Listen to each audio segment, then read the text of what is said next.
Hey, beautiful souls, hope you're feeling relaxed. Let's do a quick check-in. What's something simple that brought you joy today? A warm drink? A cozy blanket? A kind word? Also, where are you listening from?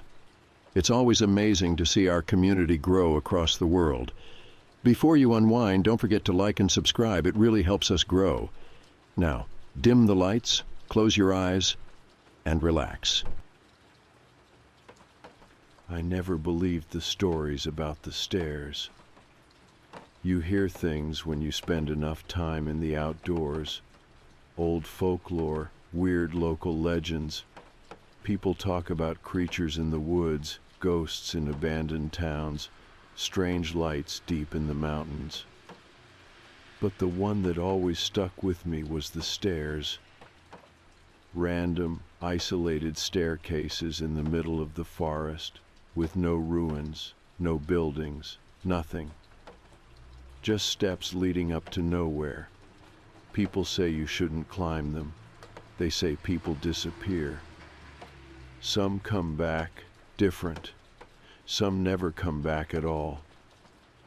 I thought it was bullshit, until the day I saw one for myself. It was supposed to be a simple hiking trip.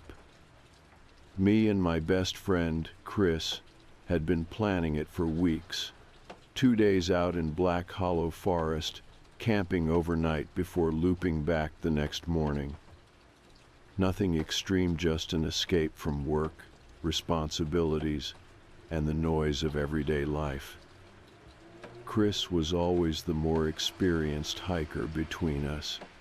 He knew how to read maps, make fires, and handle himself in the wild. I trusted him. So when we veered off trail, I didn't think much of it. We were about 5 miles deep into the forest when we spotted it. At first, I thought my eyes were playing tricks on me. The trees had thinned out in one section, creating a small clearing, and in the center of it, stairs, perfectly intact. They weren't ruins. They weren't crumbling. They looked solid, like they had been built yesterday. It was a short flight, maybe 12 steps, total, leading up to nothing. No platform, no structure, just stairs standing alone in the woods. I stared, my stomach twisting with unease. Chris let out a low whistle. Holy shit. What the hell is that? I muttered. He took a step closer. You ever hear those stories about stairs in the woods? I forced a laugh. You mean the creepy internet posts? Yeah. Chris grinned. Think this is one of them? I shifted my weight. The clearing was too quiet. No birds. No wind rustling through the leaves. The air felt heavy. Dude, I said uneasily, let's just keep moving. But Chris wasn't listening. He took another step forward, eyes locked on the stairs. It's so weird, he murmured. It looks brand new. I felt my pulse pick up. Something about this felt wrong. I'm serious, man. Let's go, I said. Chris turned to me, his expression unreadable. Then, before I could stop him, he grinned and jumped onto the first step.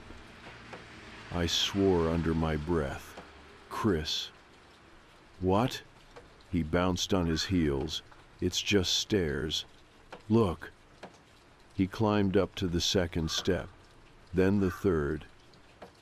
I forced a laugh, but my skin was crawling. All right, cool. You touched the spooky stairs. Let's move. Chris didn't move. He was staring at the top step now, like he was debating something. Chris, I said, come on. He looked down at me, smirking. What do you think happens if I go all the way up? I don't care. Let's go. He turned back toward the stairs, and then, before I could stop him, he climbed to the top. I blinked. For less than a second, I turned my head just a quick glance toward the tree line. When I looked back, Chris was gone. I froze. My mouth went dry. The clearing was empty. The stairs were empty. No sound, no movement. Just the same silent, unnatural stillness. A chill ran down my spine. Chris? Nothing. I took a shaky step forward. Chris, quit screwing around. The air felt heavy, like the world was holding its breath. I swallowed hard. My brain tried to rationalize I must have jumped down on the other side, maybe ran off as a joke, but I hadn't heard anything.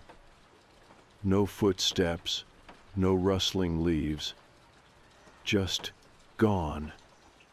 I moved closer, heart pounding.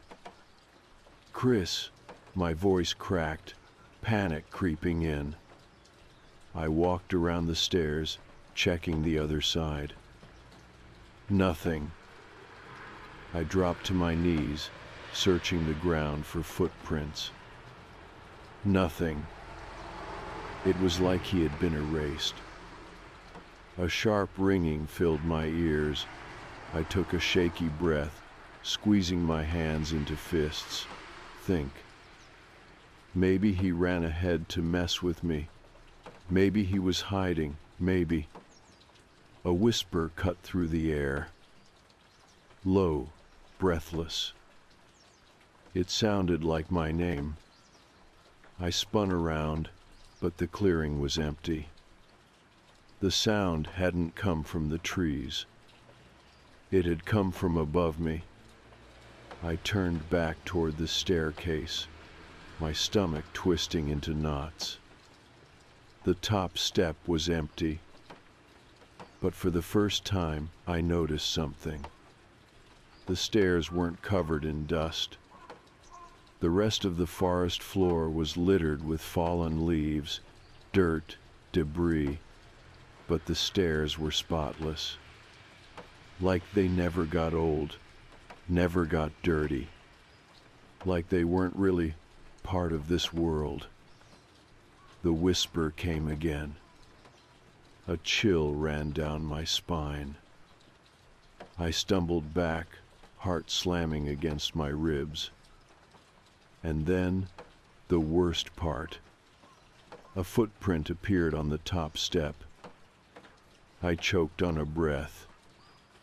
One single footprint, fresh, pressed into the dustless surface, like someone or something was still standing there. I ran. I didn't think. I just ran. Branches whipped against my arms as I crashed through the trees.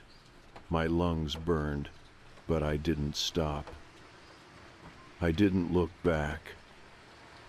Didn't stop running until I reached the road. Didn't stop until I was miles away from the stairs. Chris was gone, and I had no idea where he went. I don't remember how long I ran. The trees blurred together as I stumbled through the woods, branches whipping at my face. My legs burned, but I couldn't stop. I wouldn't stop. Every instinct in my body screamed at me to get as far away from that clearing as possible. Chris was gone, just gone, and I had left him. The thought made me slow down, gasping for air. My head was spinning, my body shaking from adrenaline and fear. I turned in a circle, trying to get my bearings, but everything looked the same: endless trees, endless shadows stretching between them. I had no idea where I was. Shit, I muttered under my breath, pressing my hands to my knees. Think. I needed to think. Chris couldn't have just disappeared. There had to be a logical explanation. Maybe I had hallucinated it. Maybe he had jumped off the stairs and taken off running, trying to mess with me. Maybe he was hiding somewhere nearby, laughing his ass off at how scared I looked. That sounded like Chris. It was the only explanation that made sense. I straightened, forcing my breath to slow. I had to go back. I had to find him. Even if the thought made my skin crawl. The woods felt different now. I couldn't explain it, but something about the air had changed. It was heavier, still, as if the entire forest was watching me. I swallowed hard and turned around, trying to retrace my steps. Every part of me screamed against it, but I had no choice. I had to find Chris. I wouldn't leave him behind. It took me almost an hour to find the clearing again. I hadn't realized how far I had run. My body was aching, my clothes damp with sweat, but the second I saw the stairs, every ounce of exhaustion vanished. The clearing looked exactly the same empty air where Chris should have been standing. The same spotless stairs. And the same single footprint on the top step. I stopped at the edge of the trees, my pulse hammering. I didn't want to get closer. I didn't even want to be this close. But I had no choice. I cupped my hands around my mouth. Chris! My voice echoed. Too loud. Too sharp. The forest swallowed the sound like a vacuum. No birds, no wind, just silence. My stomach clenched. Chris, I tried again. Nothing. I forced myself forward, step by step, scanning the staircase. There was nowhere he could have gone.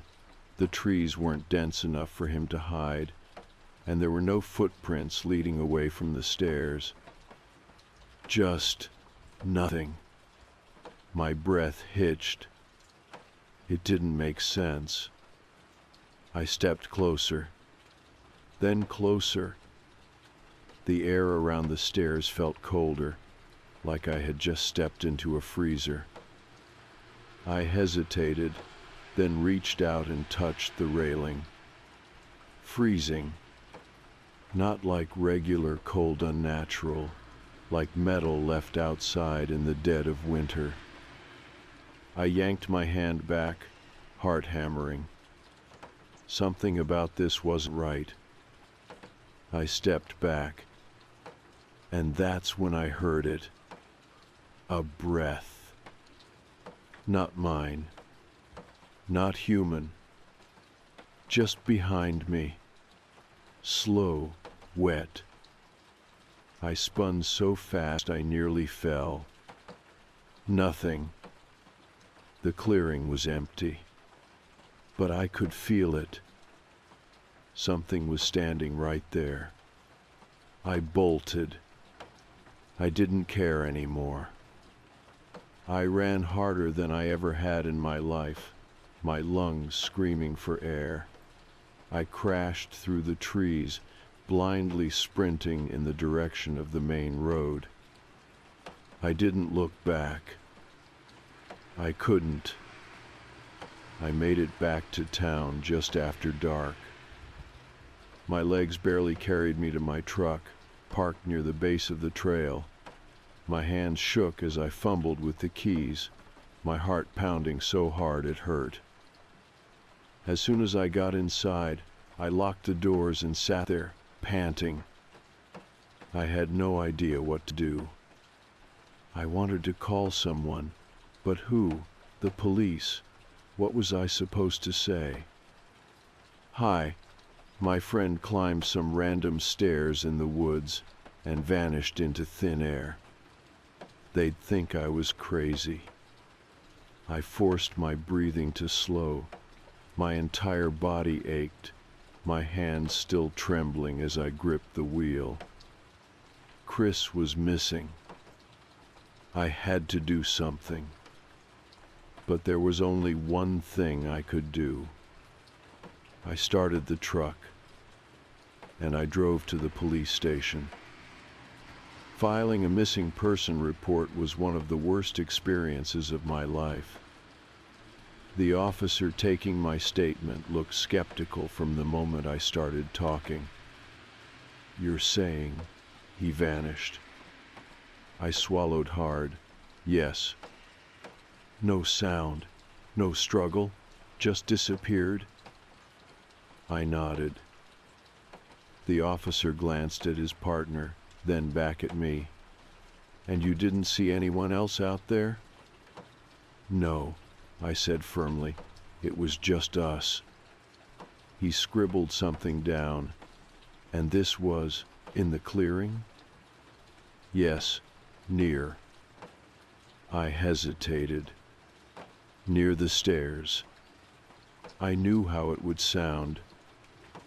The officer raised an eyebrow. "Near what?" I forced myself to say it. "A staircase." He paused. "A staircase?" I nodded. "Just in the middle of the woods. No building, no ruins, just stairs." Silence. The officer's face didn't change, but something in his posture shifted. Like he recognized what I was talking about.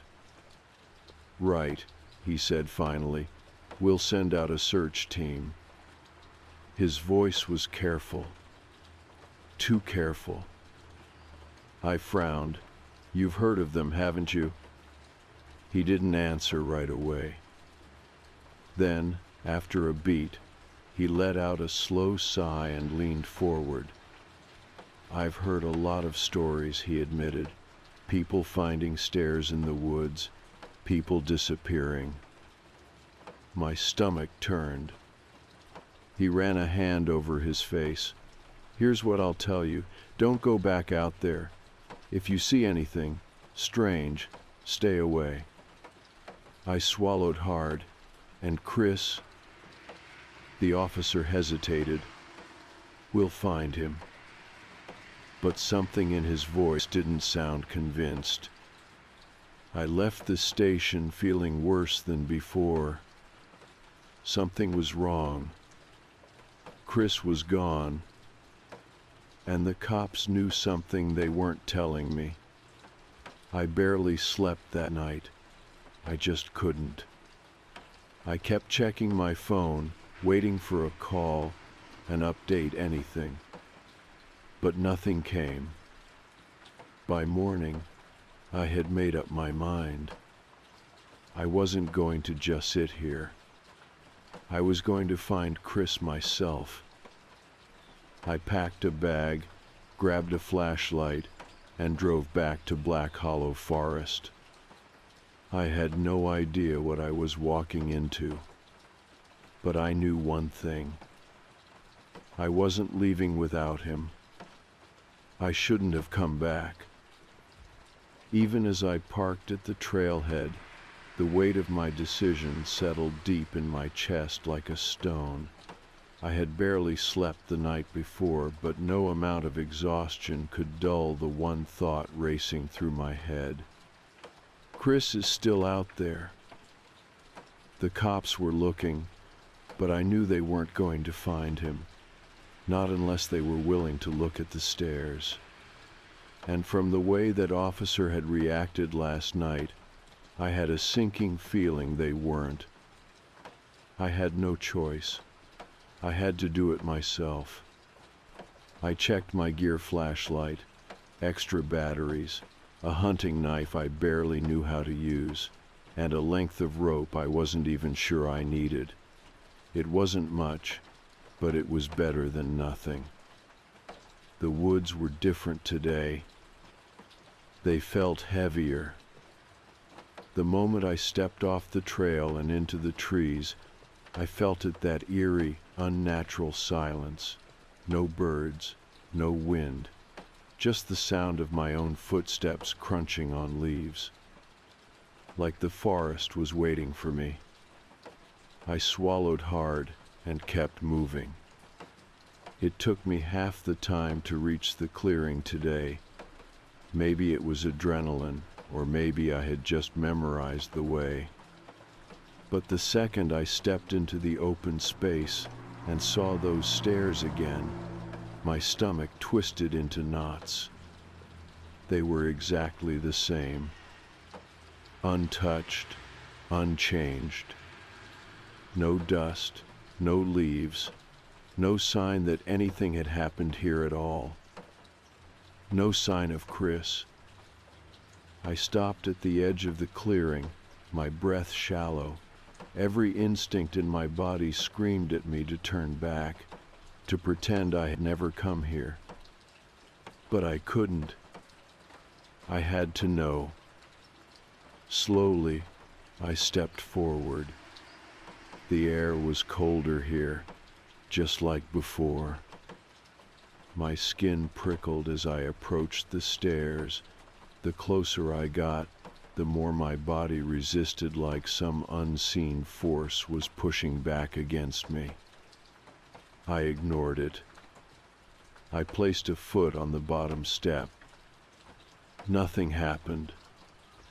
I let out a shaky breath, forcing myself to move. Second step. Third. The railing was freezing under my hand. I kept my eyes locked on the top step, my muscles coiled tight. I half expected something to reach out and grab me. Or worse, for Chris to suddenly be there, staring at me with empty eyes. I reached the top. My pulse pounded in my ears. I turned in a slow circle. And nothing. Just the clearing stretching out around me. The same trees, the same silence. I felt stupid. What did I expect? That I'd step onto the last stair and suddenly be in another world? That I'd find Chris standing here, waiting? I exhaled sharply and stepped down. The second my foot left the top step, something whispered my name. I froze. It wasn't loud, barely more than a breath, but I heard it. I swallowed, heart hammering. My gaze darted across the trees, but the clearing was still empty. The whisper came again. Ethan. My blood turned to ice. Chris. It sounded like Chris. I turned toward the trees. He was there, standing just past the tree line, barely visible between the branches. His clothes were dirty, his face pale, his hair hanging over his eyes, but it was him. My throat tightened. Chris? He didn't answer. He just stood there, watching me. I took a step forward. My legs felt unsteady, my whole body buzzing with adrenaline. Chris, what the hell happened? Still, he didn't move. I got closer. His eyes were wrong. Dark, hollow, like he wasn't really looking at me. A deep, sinking feeling settled in my chest. Something wasn't right. Chris, my voice wavered. His mouth twitched, like he was trying to smile. But he didn't. Instead, he whispered, I found it. The hair on the back of my neck rose. Found what? I asked carefully. Chris tilted his head just slightly. The way back. The way back. I swallowed hard. My hands were clammy, my pulse thundering in my ears. I felt like I was standing on the edge of something I didn't understand. Chris took a step forward, and for the first time, I saw his footprints. They weren't normal. The ground beneath his feet was untouched. No leaves crunched, no dirt shifted. It was like he wasn't even standing on the ground. A bolt of fear shot through me. Something was very, very wrong. I stepped back. Chris. His face changed. Not physically, but something about it shifted. Like he wasn't wearing it right. I backed up further. Stay there. His expression didn't change. Then he spoke again. You should come with me. My stomach dropped. A flicker of movement caught my eye. Behind Chris, deeper in the trees, more figures, standing in the shadows, watching. I couldn't make out their faces, but I could feel them, like they had been waiting for me too. Chris smiled. Come see, he whispered. I ran. I turned and sprinted so hard my vision blurred, my breath coming in short gasps. I didn't look back. I couldn't. The forest shifted around me. The trees looked different, warped, like the landscape was bending in ways it shouldn't. I could hear footsteps behind me. Too many. Not just Chris. The others, too. I nearly collapsed when I saw my truck up ahead, parked right where I left it. My fingers fumbled with the door handle, my breath ragged as I threw myself inside. I locked the doors, forced myself to look up. The forest was still. Chris was gone. So were the others. The clearing was empty. I sat there, hands gripping the steering wheel, trying to stop shaking. It felt like I had almost stepped off a cliff without realizing it. Like I had barely made it back. But Chris hadn't. And whatever had come back wasn't him. I started the truck and drove. I didn't stop until I was miles away. But I knew this wasn't over. I didn't stop driving until I reached my apartment. I don't even remember the drive. My hands were white-knuckled on the wheel the whole way, my breath coming in short gasps. Even when I got inside, I didn't feel safe. I locked the door, deadbolt, chain, then I shoved a chair under the handle for good measure. And I sat there, staring at the door, waiting. For what? I wasn't sure. For Chris to show up, for the nightmare to keep going, or for me to finally wake up and realize I had imagined everything. Because that was the only logical explanation, right? People don't just disappear into thin air. They don't come back wrong. But deep down, I knew. I hadn't imagined it. Something was out there. And it was wearing my friend's face. The police called me the next morning. They had found Chris. Or rather, Chris had found them. According to the report, he had walked into a gas station at dawn, barefoot and covered in dirt. He was disoriented, dehydrated, and couldn't explain where he had been for the last 2 weeks. 2 weeks. I had only seen him yesterday. My stomach twisted as I listened to the detective on the phone. They wanted me to come down to the hospital where they were keeping him. I didn't want to go. Every nerve in my body told me to stay away. But he was my best friend, and I had to know the truth.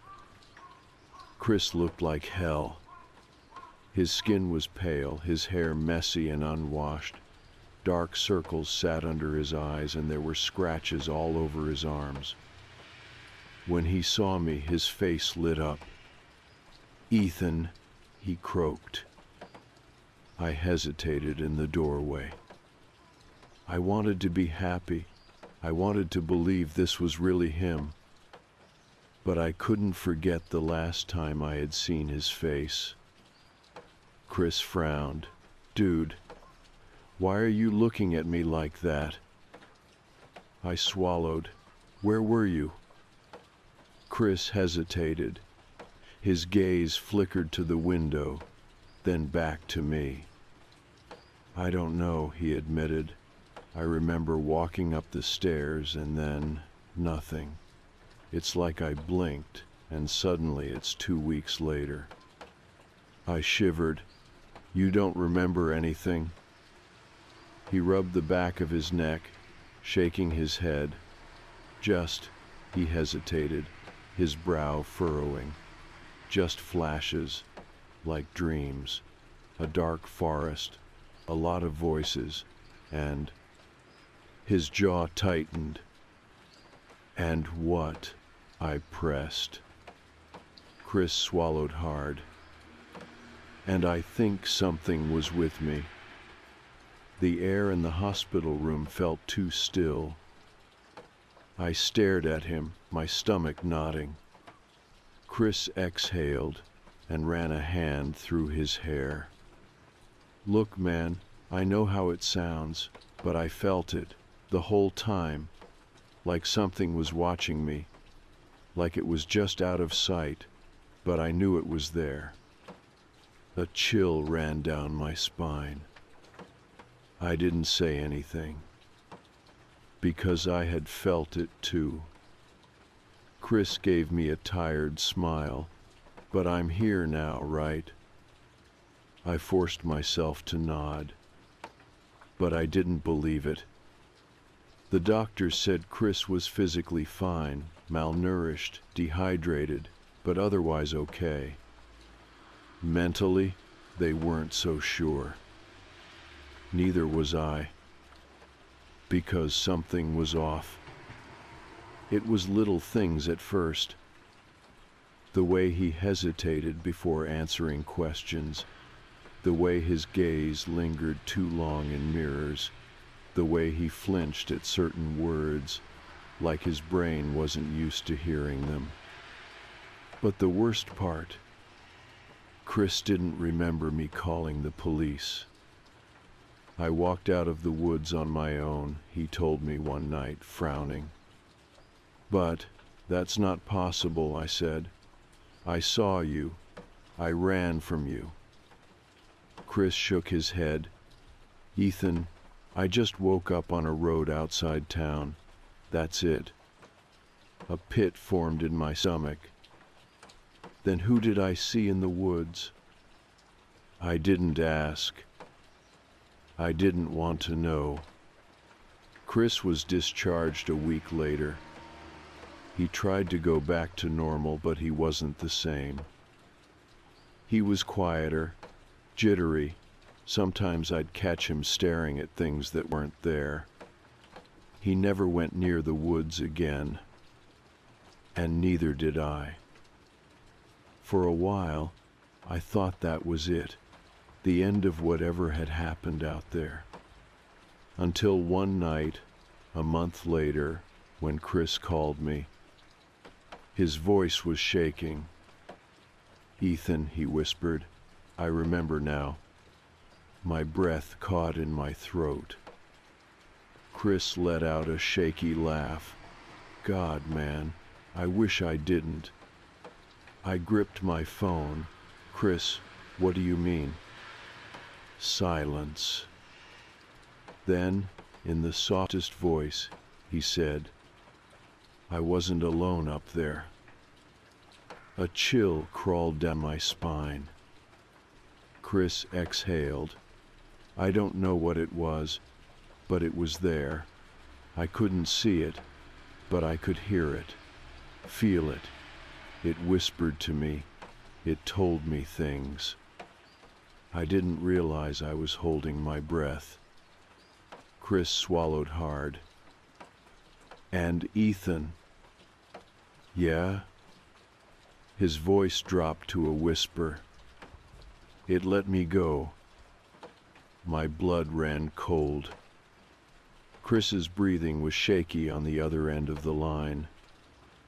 I don't know why, but it did, he continued. I thought I escaped, thought I made it out, but what if? His voice broke. What if it just followed me back? I couldn't speak. The line went dead. I sat there, the dial tone buzzing in my ear, my hands clammy and shaking. I wanted to call him back. I wanted to tell him it was just trauma, just paranoia. But I couldn't. Because deep down, I knew Chris had come back. But maybe not all of him had.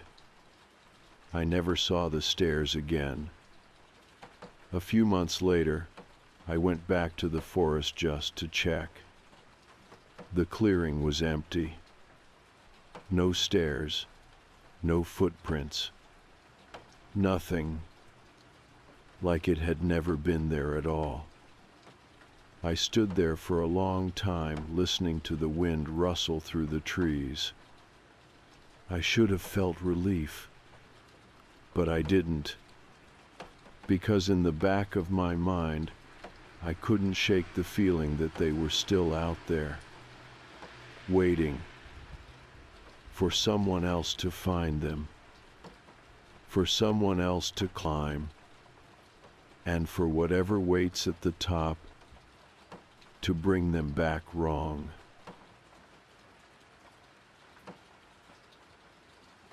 It was almost midnight when I placed the order. I wasn't even that hungry. It was more out of habit than anything about an empty apartment made me crave background noise, something normal. I scrolled through my phone, debating between Chinese or pizza, while the television droned in the background, the glow casting soft light over my living room. I settled on a local burger place I'd never tried before.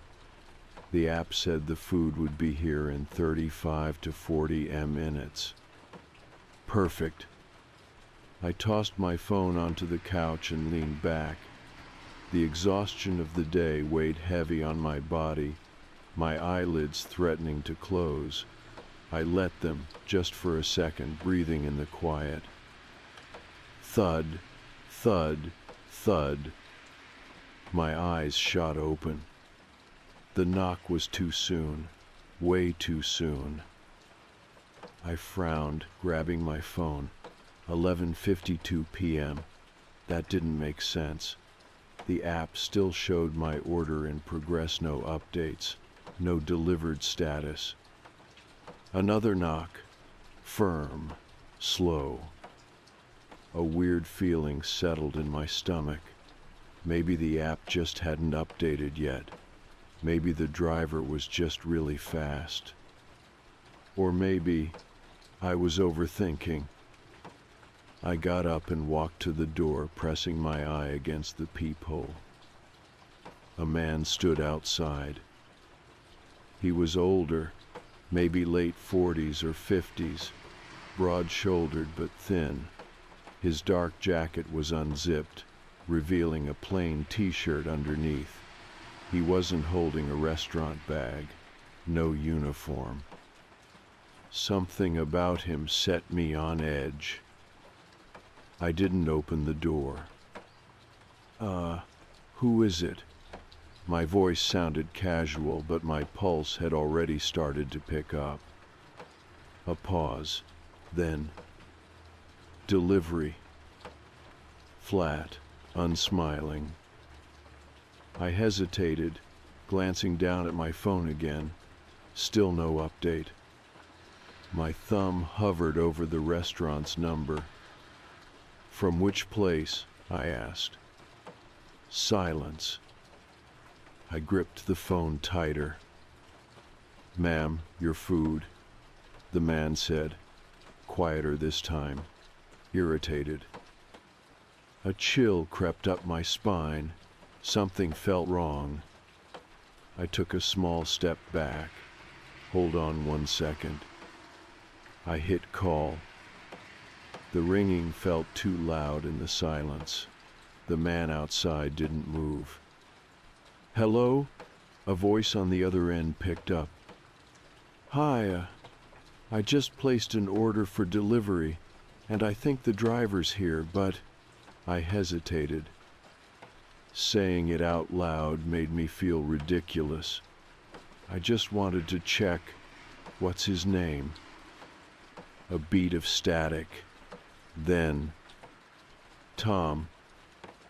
Relief washed over me until the worker added, "But he's not there yet.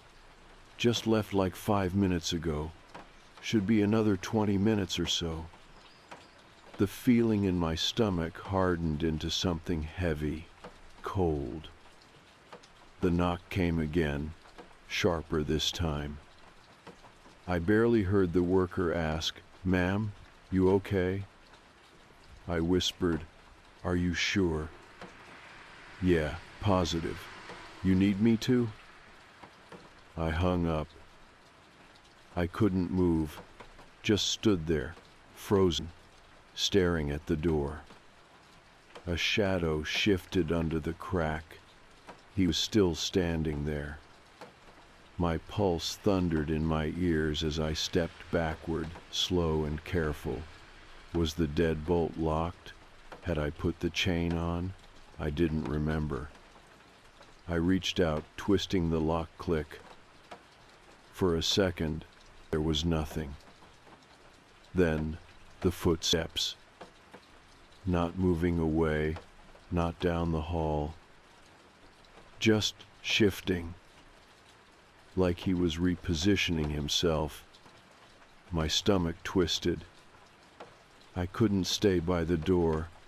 I didn't want him to hear me breathing. Didn't want him to know I was still standing there. I crept backward, moving into the kitchen, out of sight. My hands shook as I pulled up the app, still on the way. My real driver hadn't even arrived yet. A minute passed, then another. Had he left? The silence pressed against my ears, deafening. I reached toward the kitchen light switch but hesitated. If I turned it off, he might know I was moving.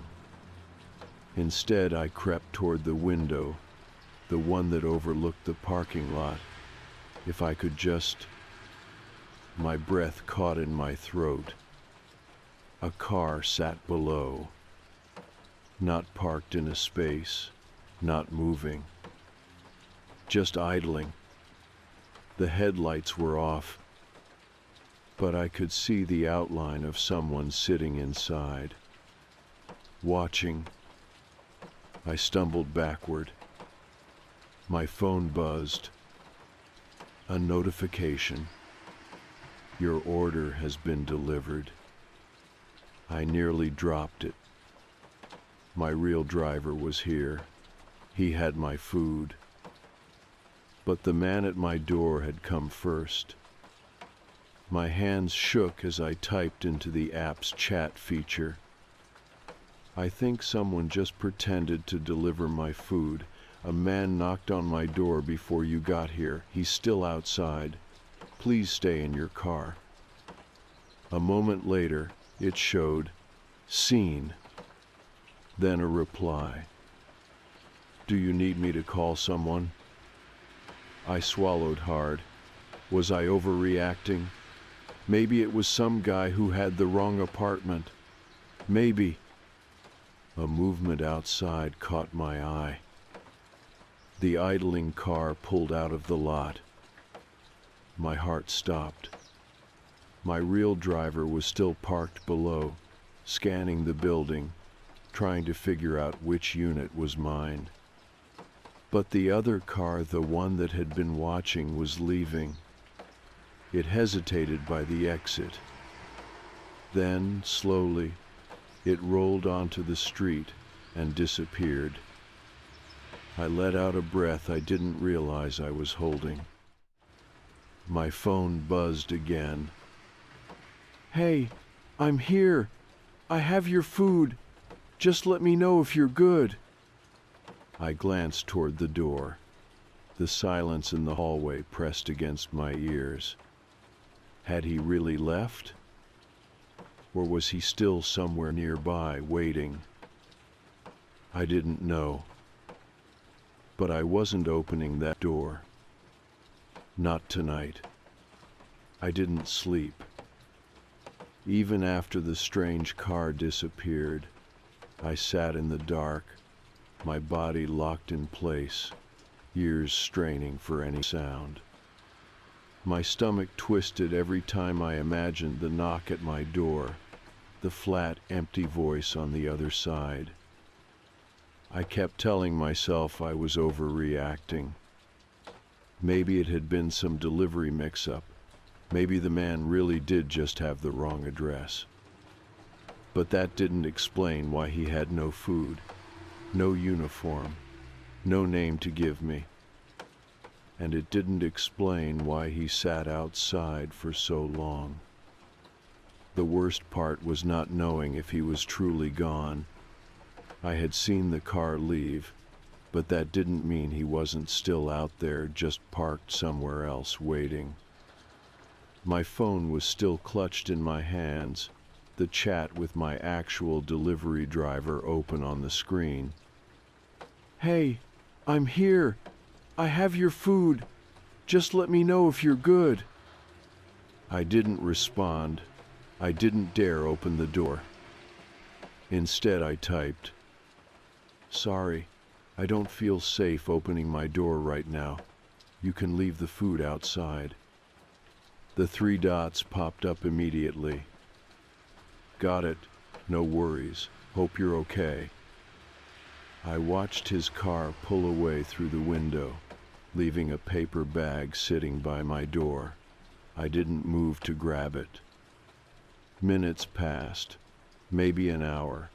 I wasn't sure. At some point, I checked every lock in my apartment 3 times before retreating to my bedroom, pushing my dresser in front of the door. Even then, I lay awake, staring at the ceiling, listening to the silence. I didn't sleep.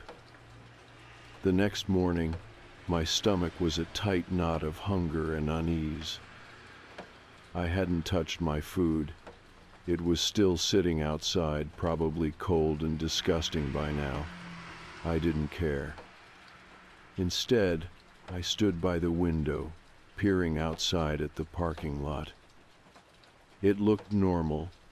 Cars pulling in and out, people walking their dogs, a jogger passing by with headphones in, completely oblivious to the night I had just had. I scanned every parked car, looking for the one. The dark-colored sedan that had just sat there, watching. Nothing. I let out a slow breath, forcing my shoulders to relax. Maybe he really had left. Maybe it was over. I spent most of the day trying to distract myself, laundry, vacuuming, anything to keep my mind from replaying the knock at my door, the voice. I told myself it was done. And then that night I saw it again. The car, parked 2 rows away from my building, partially hidden behind a van. I stopped mid-step, heart hammering. The headlights were off. The driver's seat was empty. But it was the same car. I knew it. The cold weight in my stomach returned. I stared at it for a long time, hoping I was wrong, hoping someone would walk out and unlock it, someone completely unrelated, just another resident of my building. No one did. I pulled my curtains closed. I called the police. I hesitated for almost an hour before I did it. I hated the idea of wasting their time. What was I even going to say? Hi, I think a car is following me. No, I don't have proof. No, I don't have a license plate. No, I don't know who's inside. But something in my gut told me I needed to do it. When the dispatcher answered, I took a deep breath. Hi, I don't know if this is an emergency, but I hesitated. It sounded stupid now that I was saying it out loud. A man came to my door last night pretending to be a delivery driver. He wasn't. He stayed outside my building for hours. Now I think I just saw his car again. The dispatcher asked for details, my address, a description of the man. Did he threaten you? I swallowed hard. No, but he wouldn't leave, and now his car is back. I don't know if I'm being paranoid, but the words trailed off. There was a pause on the other end before she said, I'll send a patrol car to drive through your lot just to be safe. If you see the vehicle again or if anything happens, call us right away. Relief flooded through me. Thank you. After hanging up, I forced myself to breathe. A part of me still felt silly. What if I had overreacted? What if the car belonged to someone else? But then I thought of the way the man had stood there, the way he didn't answer my questions, the way he had waited. This wasn't paranoia. Something was wrong. I didn't go to bed right away. I stayed up, waiting, watching for the patrol car to arrive. I wanted to see his car leave. By 11 p.m., I finally saw red and blue lights flicker against the buildings as the patrol car pulled into the lot. I peered through the window, heart pounding. The officer drove slowly past the rows of parked vehicles. Then they stopped, right in front of the dark sedan. My breath hitched. I couldn't see much from my angle, but I saw the officer shine a flashlight at the vehicle. They stayed parked for a few moments, radioing something in. Then finally, the sedan's door opened. My skin went cold. A figure stepped out. Even from my window, even in the dim light, I recognized him instantly. The man from last night. I stumbled back, pulse hammering. They were talking to him. I couldn't hear what they were saying, but the conversation was brief. The officer didn't arrest him, didn't even detain him. After a moment, the man simply sat back inside his car. The police car pulled away. I felt sick. I checked my phone, half expecting an update from the dispatcher, something explaining what just happened. Nothing. I didn't sleep that night. I just lay in bed, every creak of the apartment making my stomach twist. I tried to convince myself that the police knew best, that if they let him go, it meant he wasn't a threat. But deep down, I didn't believe that. I couldn't. Because when I looked out my window the next morning, the car was still there. And I knew. He wasn't done yet. I called the police again. I had to. The car was still there, exactly where the officer had left him last night. The realization made my stomach churn. He never left. He sat in that car all night, just watching. The phone rang twice before the dispatcher answered. 911, what's your emergency? I took a shaky breath. I called last night about a man pretending to be a delivery driver. The police came, but they let him go. His car is still outside. The dispatcher's tone didn't change, calm, unbothered. Ma'am, is he inside your building? Has he attempted to approach you again? No, but I gripped the phone tighter. He's been sitting in his car all night. That's not normal. A pause. Then, unfortunately, since he hasn't committed a crime, there's not much we can do unless he trespasses or tries to enter your home. Have you noticed him making any attempts to approach your door? I squeezed my eyes shut. He already had. I had told them everything, that he knocked on my door, that he tried to pretend he was my delivery driver, that he waited. And none of it mattered. He's stalking me, I whispered. We don't have evidence of that. My stomach twisted. It felt like I was losing my grip, like I was stuck in a nightmare no one else could see. Ma'am, if you feel unsafe, we recommend staying inside and keeping your doors locked. If he approaches again, call us immediately. I didn't argue. What was the point? I hung up. By noon, the car was gone. I should have felt relief, but instead I just felt sick.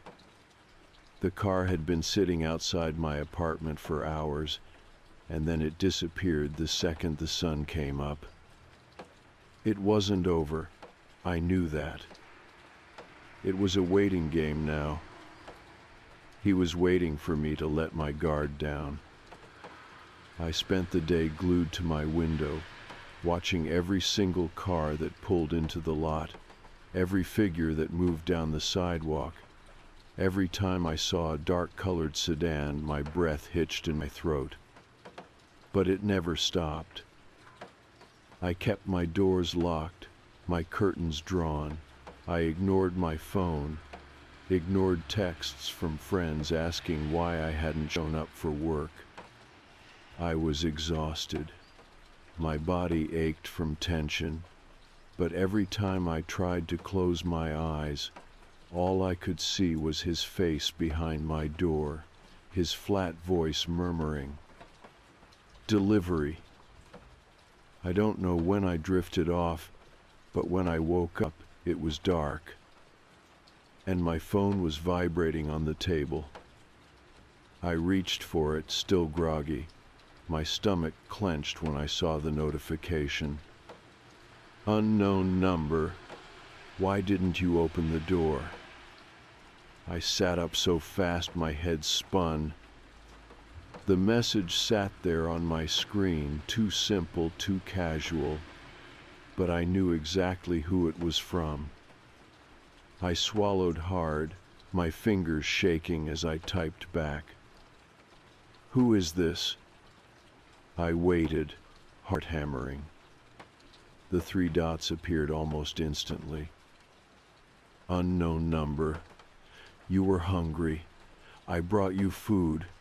Why didn't you open the door? My pulse pounded in my ears. I clenched the phone so tightly my knuckles turned white. Another message popped up before I could respond. Unknown number. I'm still hungry. A chill ran through me. I bolted upright, rushing to the window. I yanked the curtain aside. The car was back, parked in the exact same spot, headlights off. He was here. I stumbled backward, breath coming in short gasps. I couldn't do this anymore. I needed to get out of this apartment. I grabbed my keys, shoving my feet into my sneakers. I didn't have a plan, I just needed to leave. I barely made it 2 steps before I froze. Something wasn't right. The apartment felt wrong, like I wasn't alone. I turned slowly. The closet door near the hallway was slightly open. I never left it open. My stomach twisted into a knot so tight it hurt. My brain screamed at me to run, to leave now, but my body refused to move. I forced myself forward, one trembling step at a time, heart hammering so hard it made me feel sick. I reached out slowly and pressed my fingers against the door. Then I pushed it open. Nothing.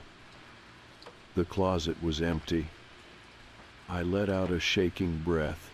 Maybe I had left it open. Maybe. A soft creak sounded behind me. I turned just in time to see a shadow move past the kitchen. I wasn't alone. There was someone in my apartment. I ran. I didn't think. I didn't hesitate. I just sprinted for the door, fumbling with the lock. My fingers were slippery with sweat, and my hands wouldn't stop shaking. A low voice sounded behind me. "Why didn't you open the door?" I lunged forward and ripped the door open, practically throwing myself into the hallway. I ran, barefoot, heart pounding. I ran. I didn't stop until I was outside. My breath came in ragged gasps as I looked around wildly, my vision swimming. I needed help, someone, anyone. Then flashing red and blue lights. A police car. I stumbled toward it, waving my arms.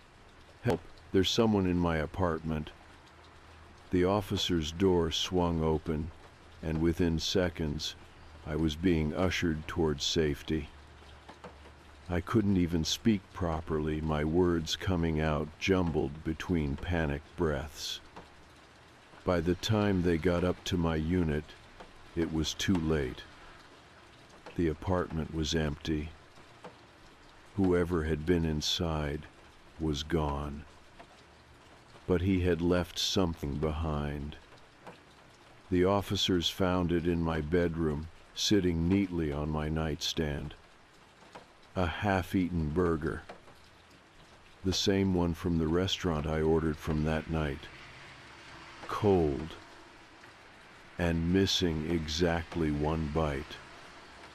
I barely remember what happened after they found the burger. The officers kept asking me the same questions over and over. Had I seen him? Did I know who he was? Did I have any idea how he got in? I didn't know anything. One officer stayed with me while another searched the apartment. They checked every room, every closet, even the vents. They asked if I had a fire escape, if any windows had been unlocked. Everything was secure, except my front door. There were no signs of forced entry. The deadbolt was still in place. The chain had been locked when I ran out, which meant he was already inside. I thought I was going to throw up. The realization made my skin crawl. I had checked every lock, every door before I went to bed. I had been so careful. And yet, he had been in there, watching me. I spent the next few hours in a haze, answering police questions I barely processed. They took my statement. They photographed the burger, the one missing bite.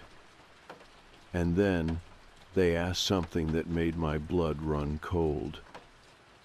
"Are you sure nothing else is missing?" I hadn't even thought about that. I numbly walked through my apartment, trying to see it differently, trying to notice if anything's off. Nothing was gone, but something was added. A note. A small, crumpled napkin placed neatly on my kitchen counter. 3 words, shaky, smudged. Not finished yet.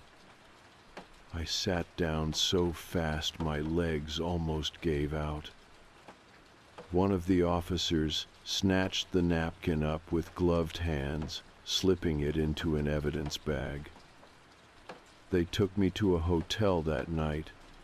They said it was precautionary. They were still trying to track him down. I barely slept. Every noise made my stomach twist. Every passing shadow outside my window made my pulse hammer. I kept thinking about the note. He wasn't finished yet. But I was. I was done being scared. Done waiting.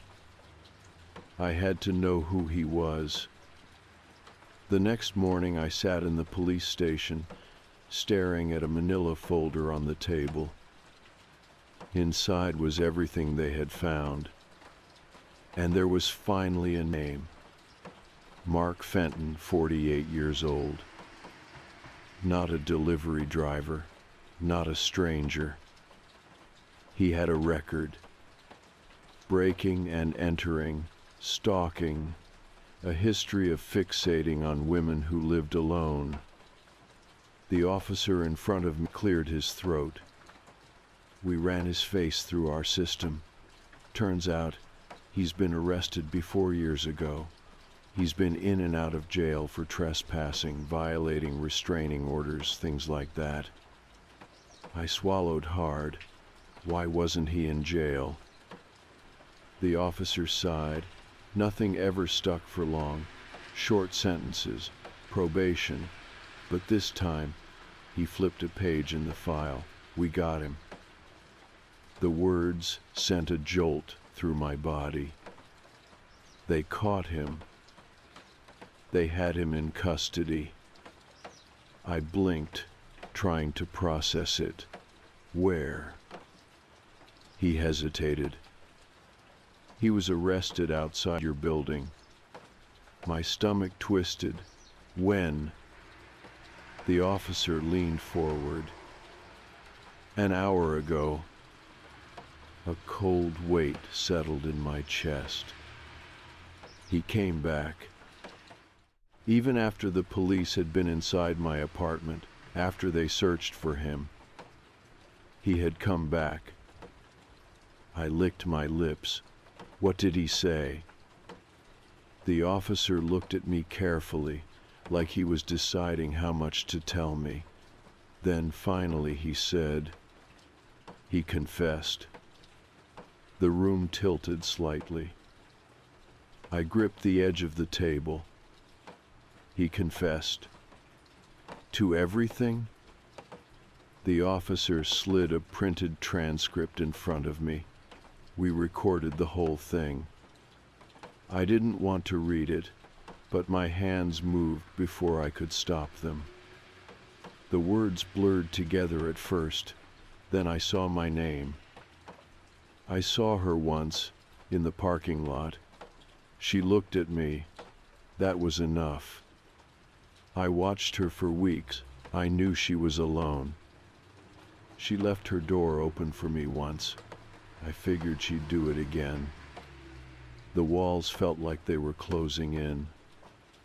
I clenched my jaw, forcing myself to keep reading. I was going to do it that night. I had the knife. I had the tape. I just needed her to open the door. But she didn't. I felt sick. I couldn't read anymore. The officer must have noticed, because he reached forward, flipping the transcript face down. "You don't have to look at it." I swallowed, my throat dry. What's going to happen to him? Charges are being filed.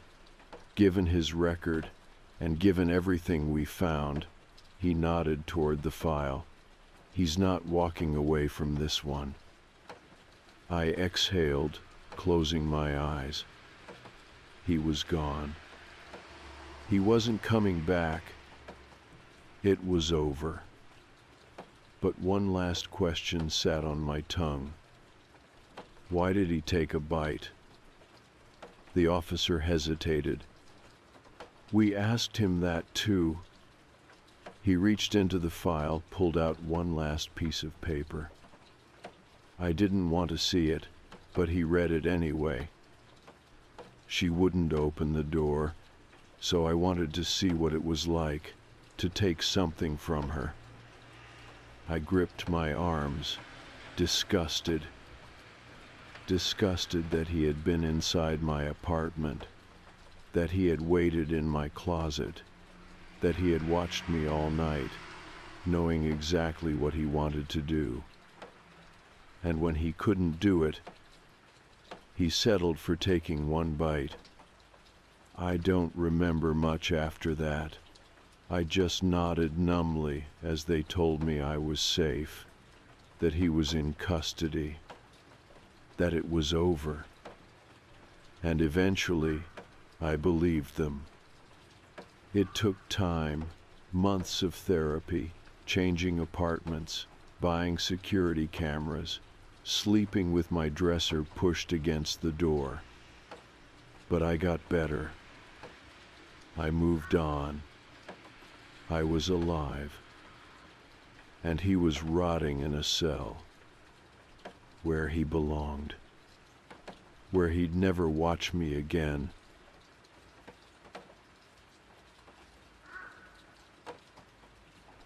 I don't believe in ghosts, never have.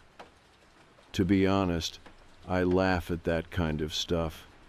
All those ridiculous ghost hunting shows, blurry photos, and people swearing their grandma's house is haunted just because the floor creaks at night. It's all just stories, nothing real. That's what I thought. But after what happened to me on the night shift, I don't know what to believe anymore. I wish I could go back to being that guy who laughed at this stuff, I really do. Because now, I can't even think about it without feeling sick. I used to work as an overnight security guard at Ridgeway Mall. Not a great job, not a bad one either. The pay was garbage, but it was easy. Just me, a chair, some monitors, and the same empty hallways night after night. The mall closed at 9 p.m., but we didn't officially lock the doors until 10. After that, it was just me and the cameras.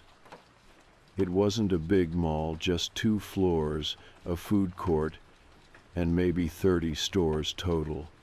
A few clothing shops, a pharmacy, some overpriced shoe stores, nothing special. But it had been around since the 80s, and it felt old. Even during the day, it had this weird, quiet energy, the kind that made you check over your shoulder for no reason. At night, it was worse. Once the last janitor left, it was just me and the silence. I used to tell myself I liked it, that it was better than dealing with annoying customers or a boss breathing down my neck. I don't tell myself that anymore. The first time I saw her, I didn't think anything of it. It was a little past midnight. I was in the security office watching the camera feeds, half asleep like usual. Then, out of nowhere, movement. One of the screens flickered, camera 8. I sat up, rubbing my eyes. A woman was standing in the middle of a clothing store. She had long, dark hair and was wearing a bright red dress. The kind you'd notice, the kind that didn't belong in a mall after hours. I frowned, leaning closer to the monitor. It wasn't unheard of for someone to get locked inside after closing. Sometimes, a kid would fall asleep in the movie theater, or some drunk idiot would hide in the bathroom. But something about her was off. She wasn't moving, just standing there. The security cameras didn't have sound, but even through the grainy footage, I could tell she was staring at something. I grabbed my radio. "Dispatch, this is Charlie. I've got a possible trespasser in Forever 21. Gonna check it out." No response. Typical. The only other guard on duty was probably asleep in his car. I sighed, grabbed my flashlight, and headed toward the store. It took me less than 5 minutes to get there. I stepped inside, sweeping the flashlight across the empty aisles. Nothing. No woman, no red dress. Just rows of mannequins and racks of clothes. I checked the fitting rooms, the stock room, everything. No sign of her. I walked back to the office, feeling weirdly on edge. When I checked the footage again, my stomach dropped. Because at the exact moment I had entered the store, she had walked out. She had left the store before I got there. And I had never seen her. I sat back in my chair, rubbing the back of my neck. Maybe the cameras were lagging. Maybe I had just missed her. That's what I told myself. I wish I had believed it. The next night, I saw her again. This time she was standing in the food court. Same red dress, same long dark hair. Just standing there. Not eating, not moving. Like she was waiting for something. I didn't bother calling it in. I just went straight there. And again nothing. No footprints. No sign that anyone had been there at all. By the time I got back to the security office, my hands were shaking. I rewound the footage. This time, I caught something else. When I had left the security room to go check, she had turned her head, slowly, and looked directly at the camera. I slammed the laptop shut. This was a prank. Had to be. Someone was screwing with me. Maybe a coworker had hacked the system, or some punk kid had found a way to loop old footage. I wanted to believe that. But a small growing part of me knew better. For the next few nights, it kept happening. Every night, somewhere different. Sometimes in the pharmacy, sometimes near the escalators. Always alone. Always staring at something I couldn't see. I stopped checking in person. What was the point? She was never there. And the worst part, I started getting this feeling. Like she was getting closer. At first, she had been far away, in the big open spaces of the mall. But then I started seeing her just outside the security office, standing at the end of the hallway, standing at the top of the stairs, standing in the reflection of the glass doors just before I turned off the lights. It was like she was testing me, seeing how long it would take before I broke. I didn't tell anyone. Because honestly, what the hell would I even say? Hey boss, there's a woman in a red dress who keeps showing up on the cameras but isn't really there. I'd be fired or laughed at. So I just kept watching and waiting and hoping it would stop. It didn't. One night, right before my shift ended, I was watching the cameras like usual. The mall was empty. The janitors had left. Then movement. Camera 12. I clicked on the feed, already knowing what I'd see.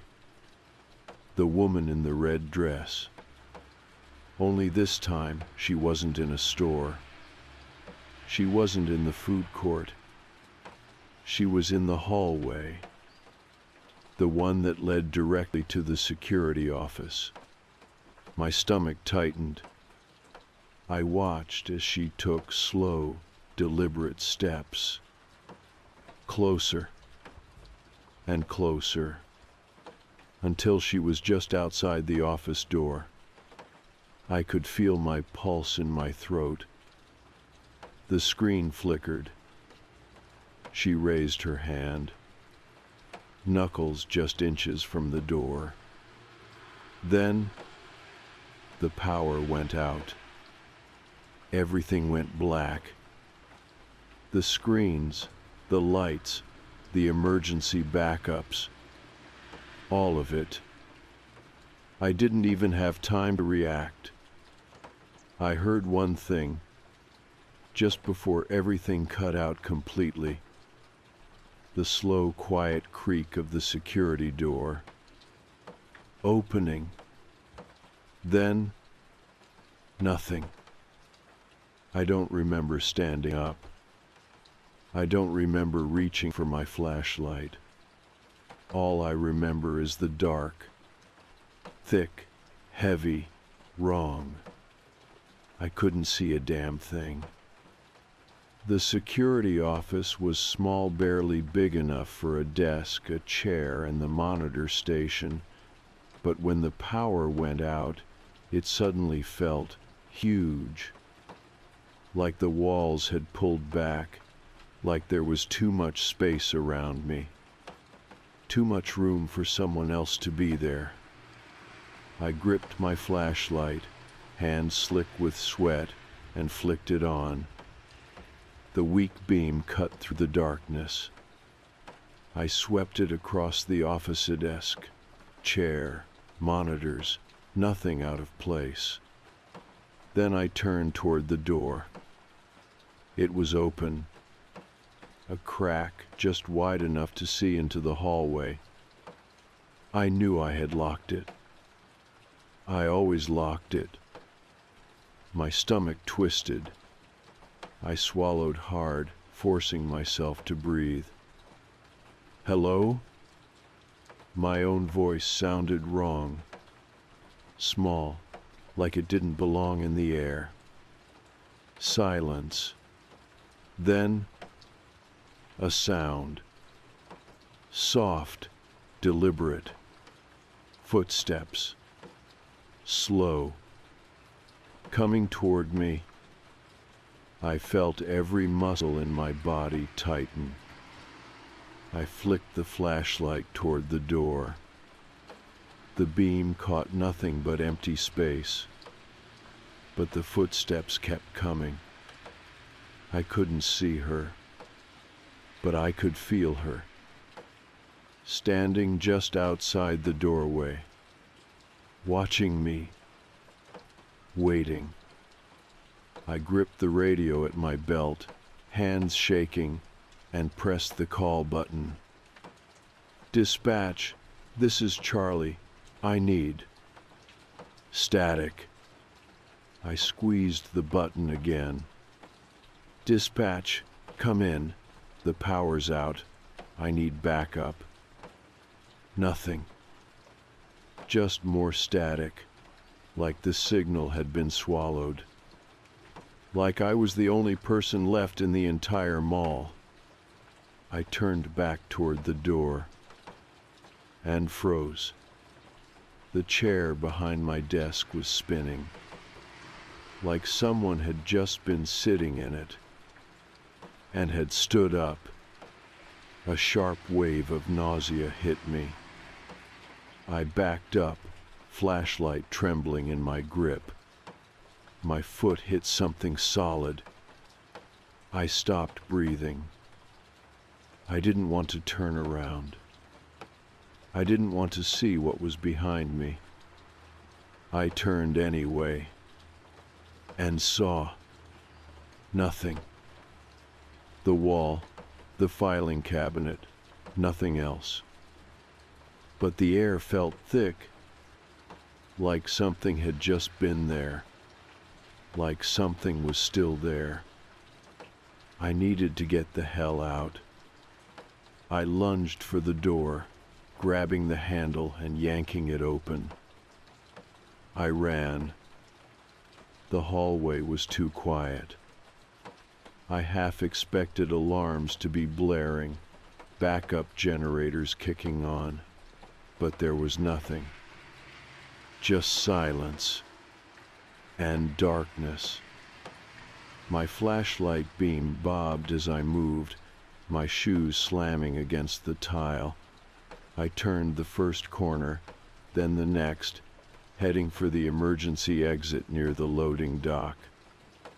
It should have taken less than a minute, but the hallway felt longer, like I wasn't getting anywhere. Like no matter how fast I moved, I was still in the same place. Then up ahead, a shadow, a figure. I skidded to a stop. My breath caught in my throat. I lifted the flashlight, my fingers aching from how tight I was gripping it. She was standing there, the woman in the red dress. She wasn't moving, wasn't walking toward me. She was just waiting, like she knew I had to come this way, like she knew there was nowhere else to go. My chest tightened.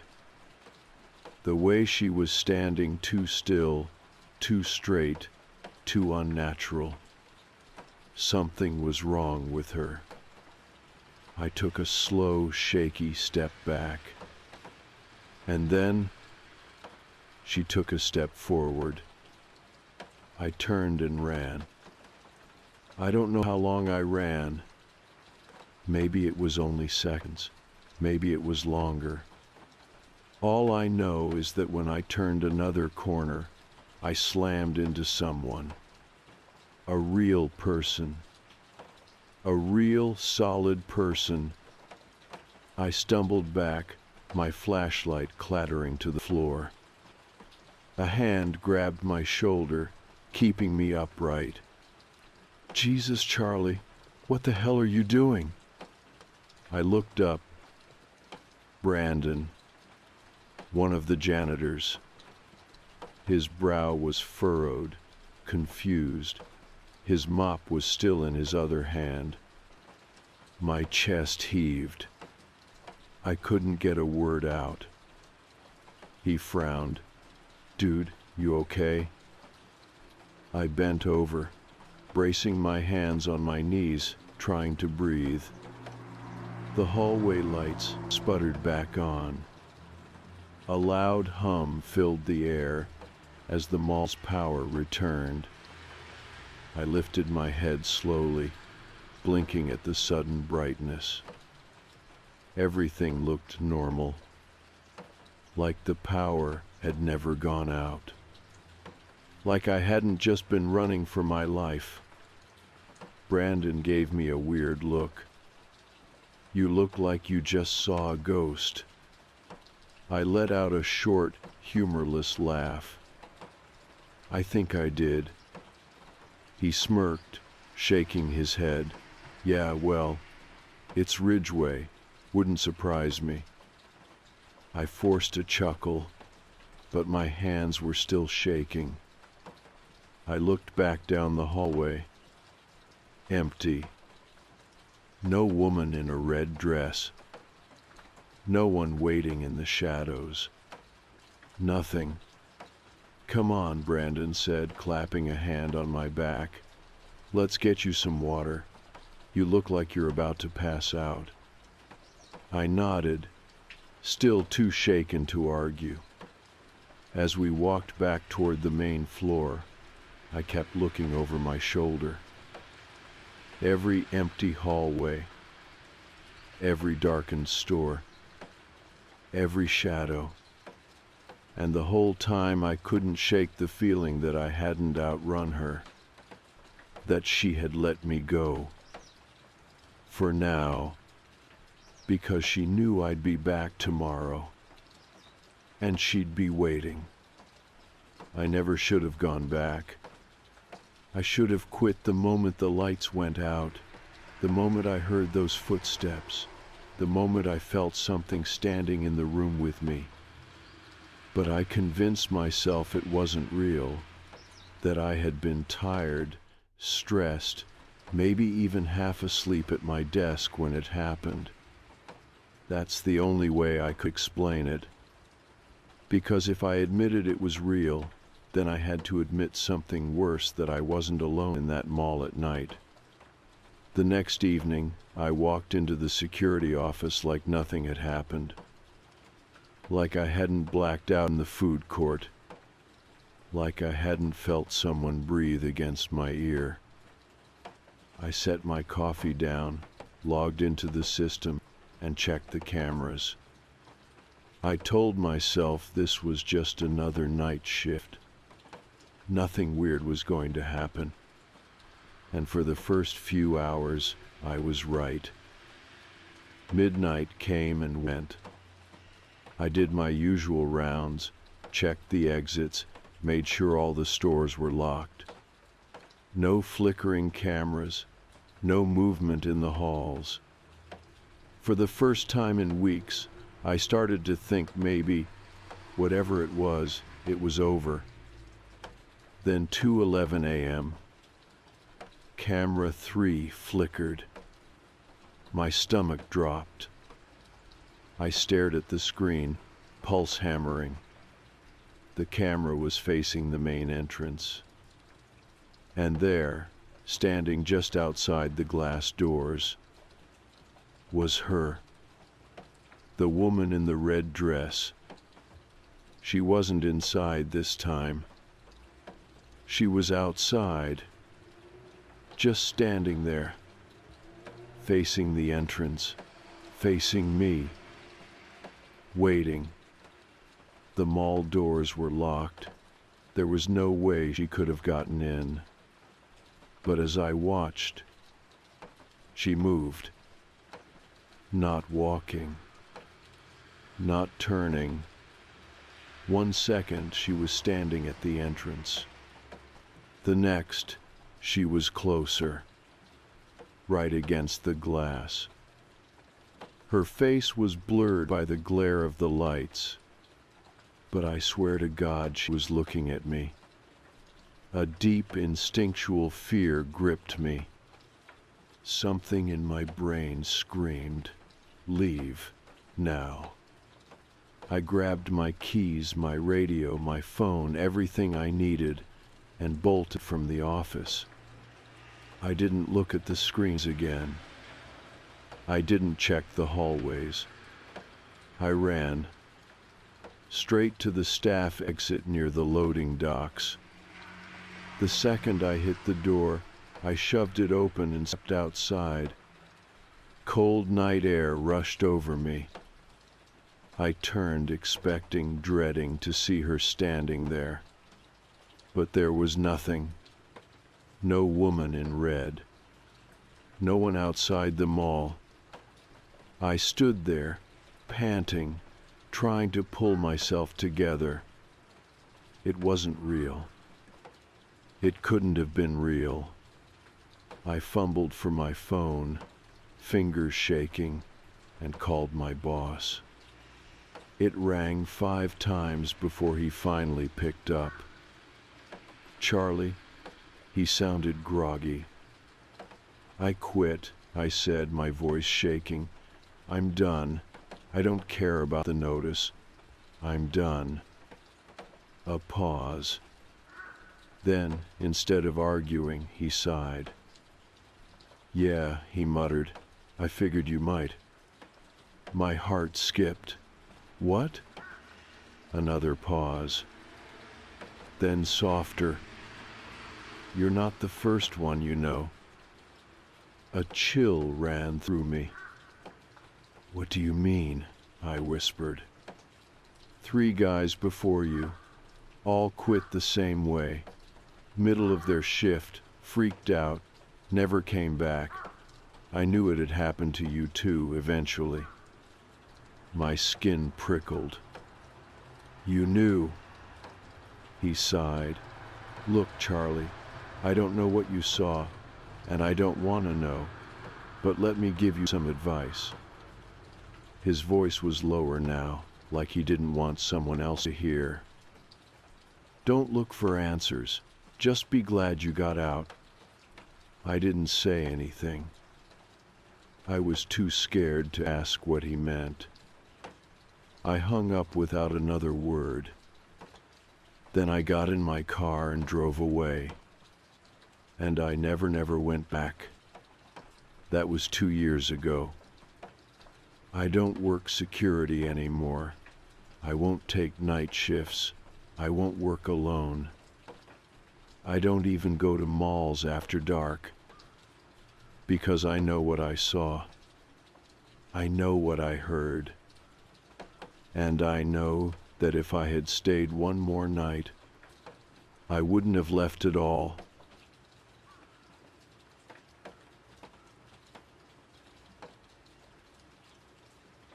It was the price that hooked me. $60 a night for a private guest house in a quiet little town. No way I was passing that up.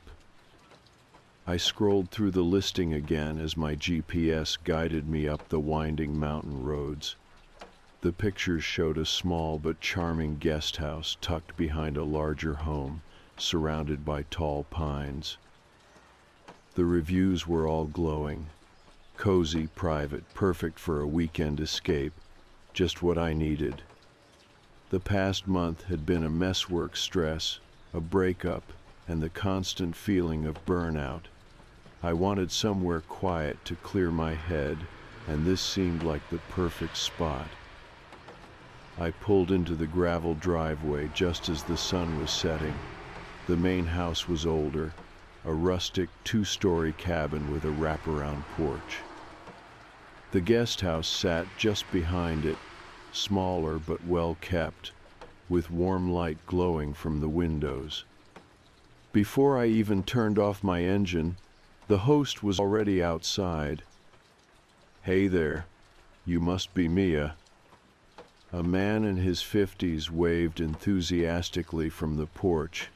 He was tall and lanky, with a salt and pepper beard and a flannel shirt that looked like it had seen better days. His name was Ray, according to the listing. I gave a small wave back. "Yep, that's me." He hurried down the steps and over to my car before I even had a chance to get out. A little too eager, but maybe he was just one of those overly friendly small-town types. "Long drive?" he asked, grinning as I stepped out. "About 3 hours," I said, stretching my legs. "Well, I'm real glad you made it," he said. "Been looking forward to having a guest again. It's been a while." That struck me as odd. The listing had recent reviews, didn't it? but I didn't think much of it. Ray grabbed my suitcase before I could protest. "Let me help you with that. Got the place all cleaned up for you, fresh sheets, stocked fridge, whole deal." "Thanks," I said hesitantly. I followed him up the short path to the guest house. The porch light flickered slightly as he unlocked the door and pushed it open. "Here we are," he said, stepping aside.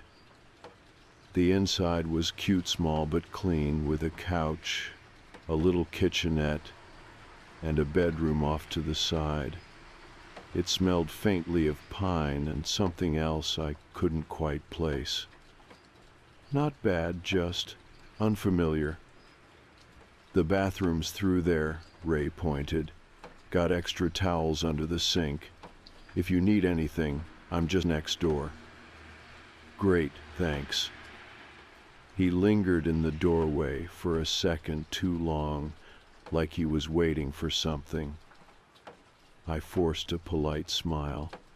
"Well, I'm pretty tired from the drive, so—" "Oh, right, of course," he said quickly.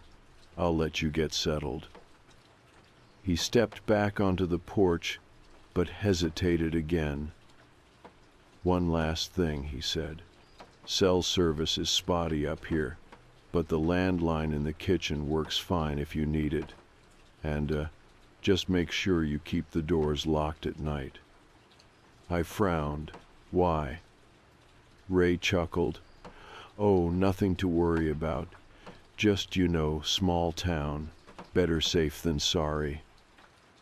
With that, he gave a little wave and disappeared into the night. I shut the door and locked it. That first night was uneventful. I made myself a quick dinner, watched some Netflix on my laptop, and fell asleep fast. The next morning I woke up feeling more rested than I had in weeks. The sun was streaming through the curtains, and birds chirped outside. I took my time getting ready, enjoying the rare feeling of having nowhere to be. After a late breakfast, I decided to take a walk around town. It was small, just a handful of shops, a gas station, and a diner. I grabbed a coffee and wandered around, chatting briefly with a few locals. When I mentioned where I was staying, though, I got some weird looks. "Ray's place?" the barista asked, raising an eyebrow. "Yeah," I said. "The guest house behind his cabin." She hesitated. "Didn't know he was still renting that out." "What do you mean?" She just shrugged.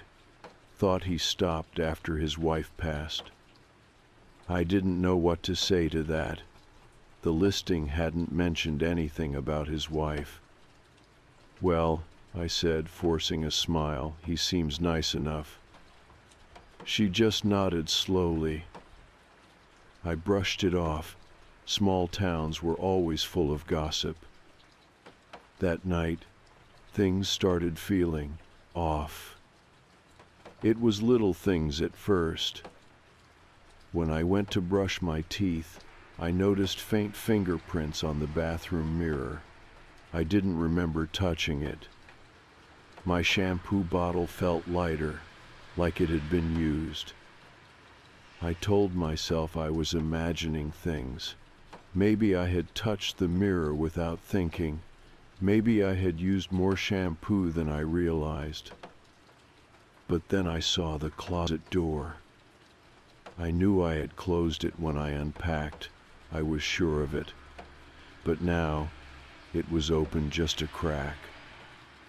I stood frozen for a few seconds, staring at the dark sliver of space beyond the door. Slowly, I reached out and pulled it open. Nothing, just my suitcase, exactly where I left it. I let out a breath and laughed a little at myself.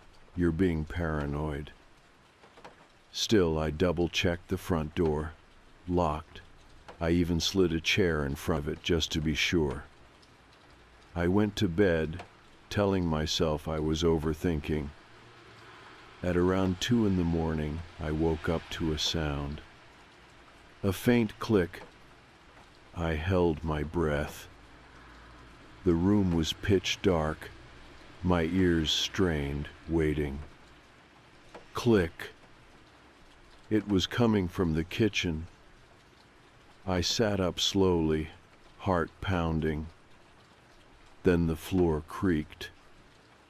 I wasn't alone. I didn't move. My body was locked in place, every muscle tensed as I strained to listen. Click. Another sound, closer this time.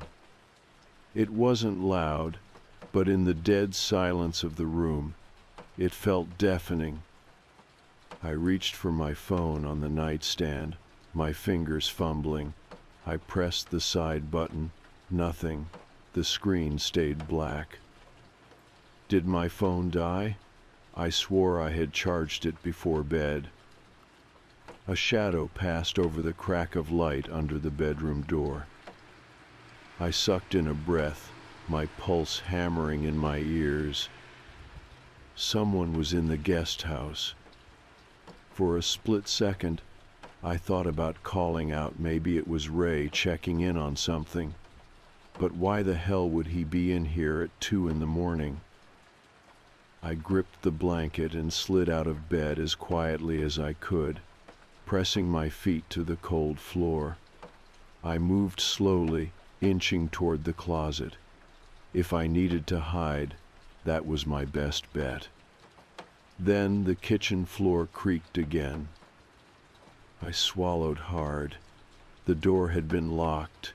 I knew it had.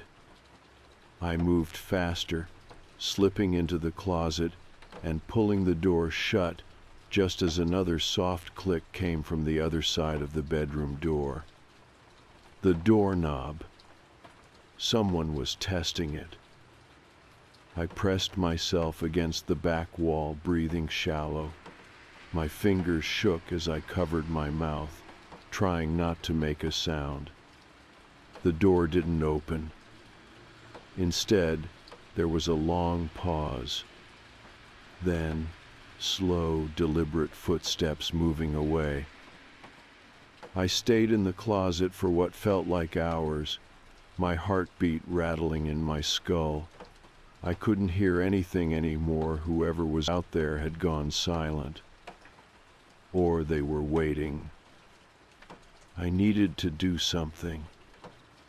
Carefully, I reached for my phone again. Nothing. I cursed internally. I had no idea if the landline Ray mentioned actually worked, but it was my only option. I took a deep breath. 1, 2, 3. Then I threw the closet door open and sprinted. I nearly tripped in the dark, fumbling through the bedroom and into the living area. My fingers found the light switch, and the room flooded with yellow light. The kitchen was empty. The front door was still locked. The chair I had pushed against it hadn't moved. I stood there, panting, my mind scrambling to make sense of it. Did I imagine the whole thing? The doorknob had moved. The floor had creaked. Someone had been here. But the door was still locked. I hesitated for only a second before snatching the landline off the counter and dialing 911. Nothing. Not even a dial tone. I slammed the phone down. My hands were shaking. I needed to get out of here. I grabbed my car keys from the table, bolted to the door, and yanked it open, only to find Ray standing on the porch. I stumbled back, a sharp yelp escaping my throat. "Whoa there," he said, hands raised. "Didn't mean to scare you." I pressed a hand to my chest, trying to slow my breathing. What are you doing here?" Ray furrowed his brow, heard a noise, thought I'd check in, make sure everything's all right. I stared at him. His face was calm, but something about his presence made my skin crawl. I glanced past him. His house was dark, no porch light, no movement. "How'd you hear anything from over there?" I asked, my voice hoarse. His lips twitched just for a second, then he shrugged. "Thin walls." My stomach turned. I gripped my keys tighter. Someone was in here. Ray blinked. "What?" "I heard someone in here," I said, my voice rising. "The door someone was trying to open my bedroom door." His expression didn't change. "Door's locked though, ain't it?" "That's not the point," I snapped. "I know what I heard." Ray exhaled slowly and rubbed the back of his neck. "Mia, it's late. You sure you weren't dreaming?" I clenched my jaw. I knew what I heard. But he was looking at me the way people look at someone who's overreacting. And in that moment, standing there barefoot in my pajamas, hands shaking, I realized how I looked. I swallowed hard. Ray sighed. "Listen, I'll check around, but there ain't nobody out here but us." I didn't believe him, not for a second. But what was I supposed to do? Drive away in the middle of the night with nowhere to go? I exhaled sharply, forcing my voice to stay level. "Fine." Ray studied me for a second, then nodded. "Try to get some sleep, all right." I didn't respond. He stepped off the porch, disappearing into the dark. I shut the door and locked it again, then grabbed a chair from the kitchen and wedged it under the doorknob. Sleep was out of the question. Morning came slowly. I spent the night sitting on the couch, every sound making my nerves jump. By the time the sun crept through the windows, I had already packed my bag. I was leaving. I didn't care if I had another night booked. I'd drive home, sleep in my own bed, and pretend this nightmare never happened. I grabbed my phone, hoping maybe the battery had just been drained, but when I pressed the button, the screen stayed black. Dead. I knew I had charged it. I zipped my bag and slung it over my shoulder. The second I stepped outside, I felt something was wrong. Ray wasn't on his porch. His truck was still in the driveway, but the house was eerily still. I ignored the uneasy feeling in my gut and walked straight to my car, pressing the key fob. Nothing happened. I frowned and tried again. Still nothing. Panic clawed at my chest. I rushed forward and yanked the driver's side door open. When I turned the key in the ignition, the engine sputtered but didn't start. Number? No. I popped the hood and got out, pretending I had a clue what I was doing. Then I saw it. The battery cables had been cut. A cold wave of fear crashed over me. I stumbled back from the car, my breath quickening. A soft creak made me freeze. I turned slowly. Ray was standing on his porch watching me. He smiled. I didn't move. Ray stood on his porch, arms crossed, watching me. His smile was small, barely there, but something about it made my stomach twist. He knew my car wasn't starting. I forced myself to breathe, steadying my voice. My car won't start. Ray nodded slowly. That right? I swallowed hard. Yeah. Could be the cold, he said, or maybe something else. I clenched my hands into fists. Looks like the battery cables were cut. His expression didn't change. Didn't even flinch.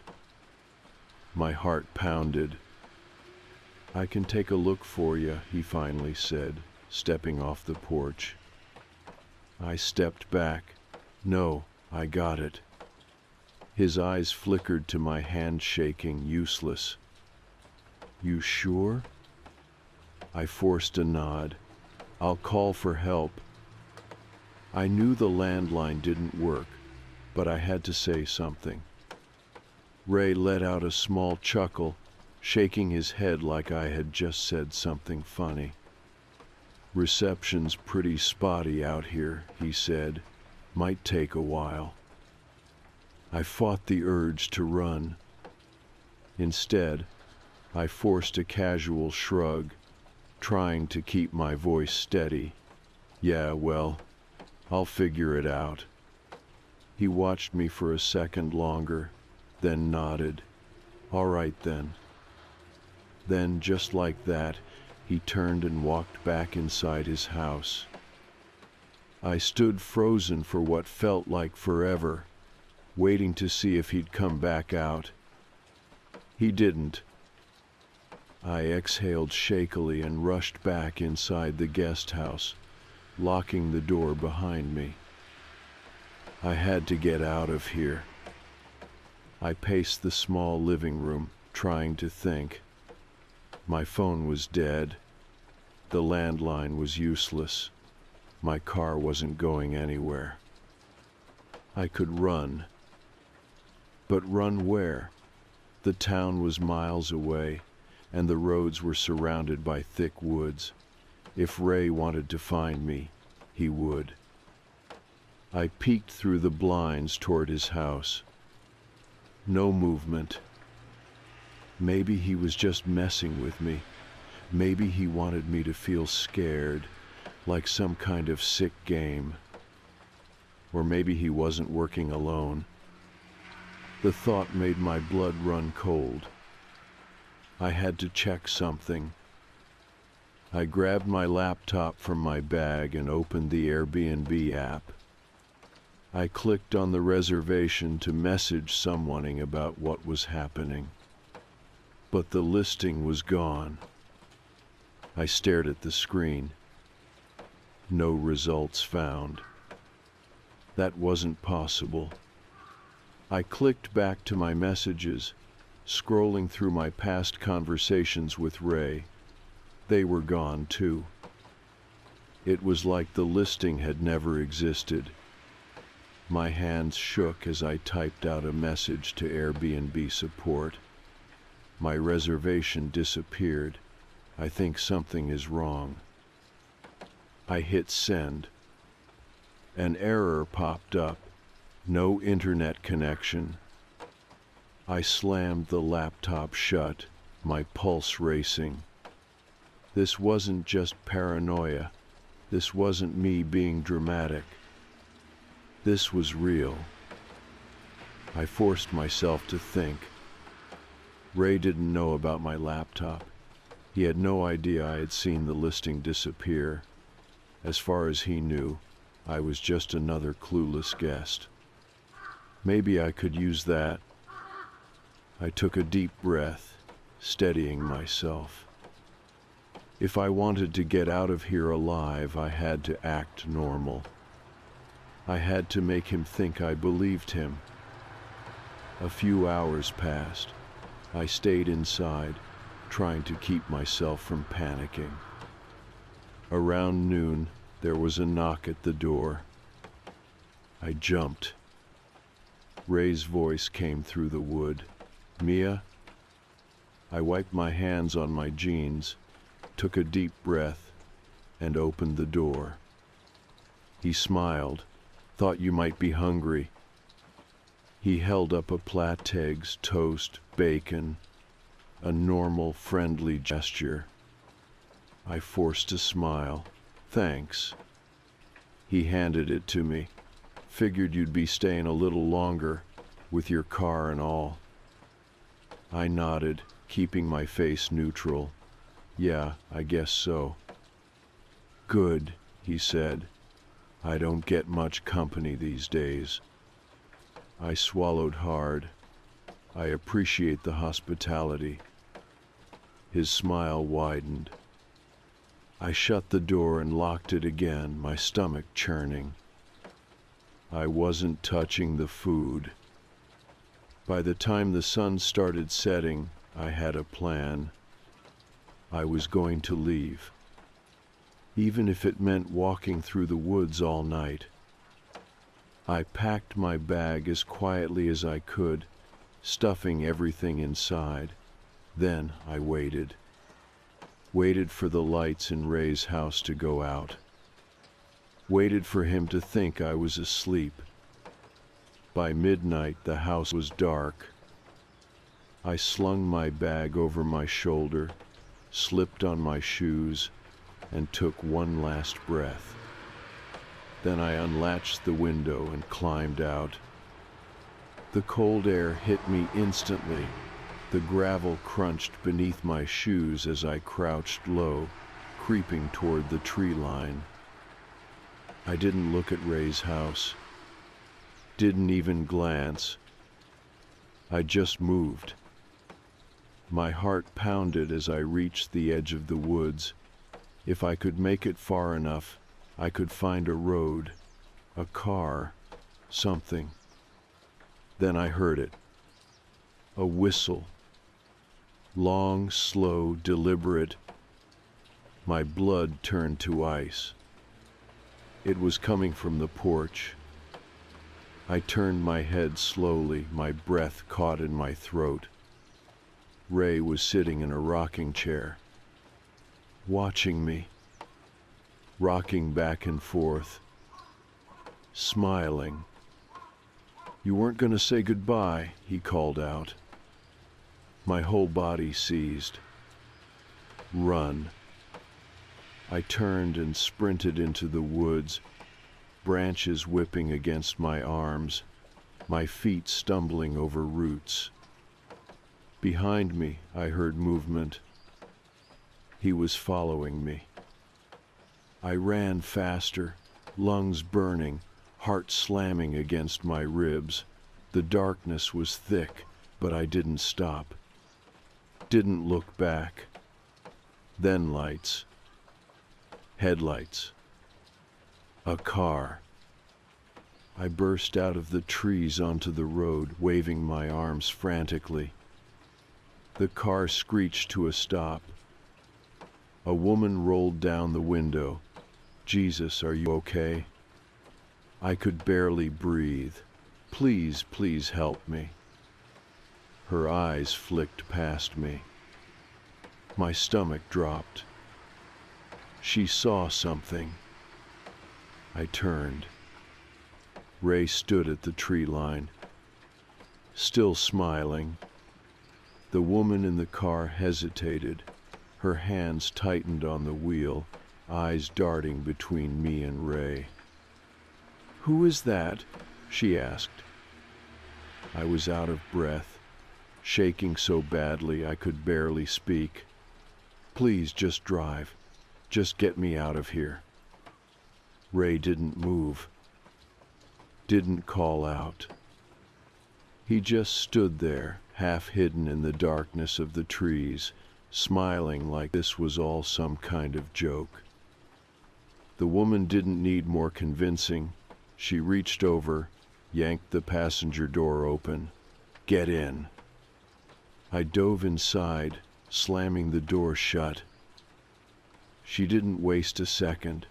The tires skidded as she peeled away, the headlights swallowing up the dark road.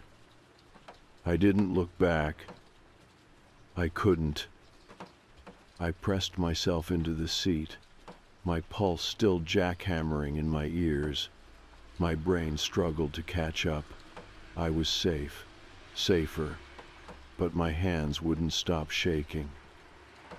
The woman kept glancing at me. "You okay?" I swallowed hard, trying to find my voice. "Yeah, I think so." She didn't look convinced. "Where were you running from?" I took a breath, still rattled. "I was staying at this Airbnb. That guy Ray, he was my host." Her fingers tightened on the wheel. "You were at Ray's place?" I blinked at her. "You know him?" She let out a sharp breath, shaking her head. "Not personally, but everybody around here knows about him." I waited, my skin crawling. She kept her eyes on the road. "His wife went missing a few years back, just disappeared. No body, no note, nothing." I gripped my seatbelt. Jesus. The cops looked into him, but there wasn't any evidence, no proof of foul play. She let out a humorless laugh. "Small town, you know how it is." I didn't, but I was starting to understand. I wiped my damp palms against my jeans. "The listing disappeared," I said. "Like off the app, it was just gone." The woman frowned. "You booked it online?" "Yeah." She was quiet for a long moment. Then, "That place hasn't been listed for a long time." A chill crawled up my spine. I turned, staring out the window as the trees blurred past. I had no idea where I had been staying.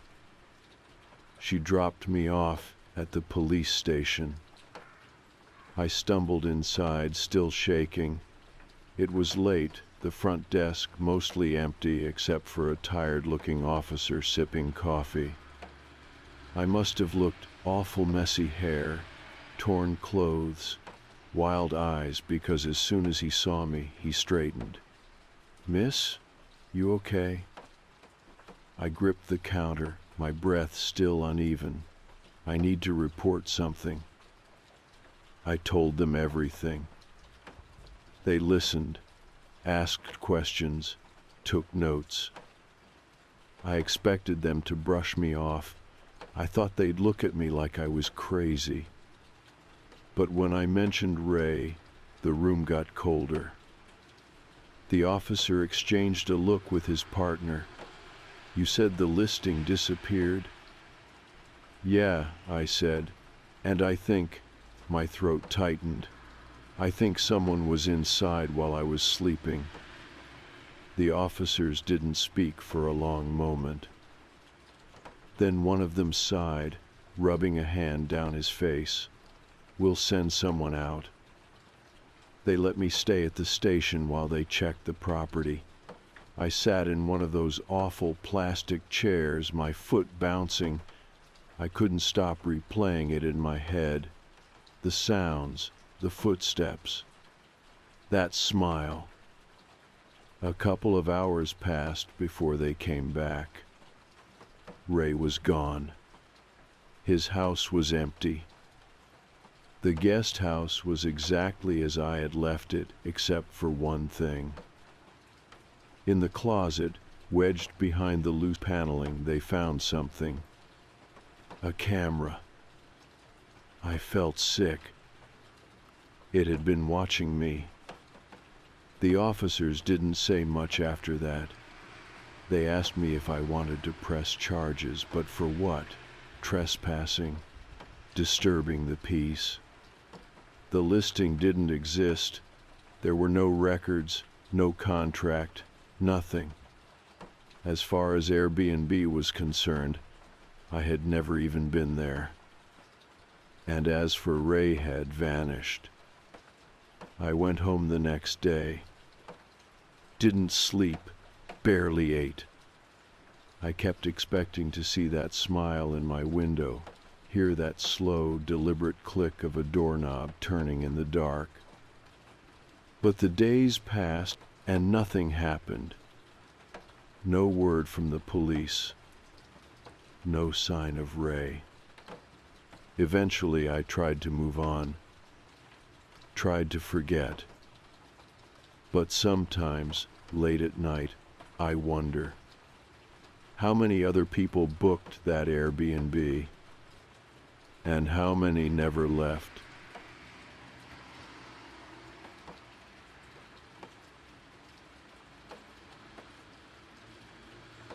I had been driving all night.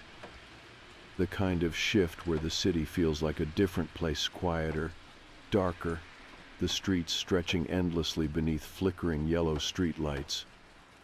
The rides were mostly the same: tired bartenders heading home, couples too drunk to drive, office workers staring dead-eyed at their phones, wishing they were anywhere but in my back seat. By 2:30 a.m., I was ready to be done. Then the last request popped up. No profile picture, no name, just Rider A. The pickup point was on the edge of downtown, near a strip of old buildings slated for demolition. I almost ignored it. The place was mostly abandoned now, businesses closing one by one, the city swallowing the land for new development. But the payout was good, too good. So I accepted. I pulled up to the curb. The street was empty. No bars, no lights, just rows of old storefronts with boarded-up windows. The kind of place you didn't hang around after dark. I checked the app. No messages. I waited. 3 minutes passed. Just as I was about to cancel, the back door opened. The man slid in quickly. I jumped a little. I hadn't even seen him approach. "Hey," I said, forcing a casual tone. "You Rider A?" No response. He was wearing a long black coat, the kind that swallowed his frame. His hands rested in his lap, long fingers too still. A black hat covered most of his face, shadow swallowing his features. Something felt off. I glanced at him in the rearview mirror. "Where are you headed?" He didn't answer. Then finally, his voice calm, almost mechanical. "Lincoln Street." Something in my stomach twisted. Lincoln Street was nowhere near here. It was on the other side of the city. An old neighborhood, mostly abandoned now. I had only driven through there once or twice, but I remembered it wasn't a place you went at night.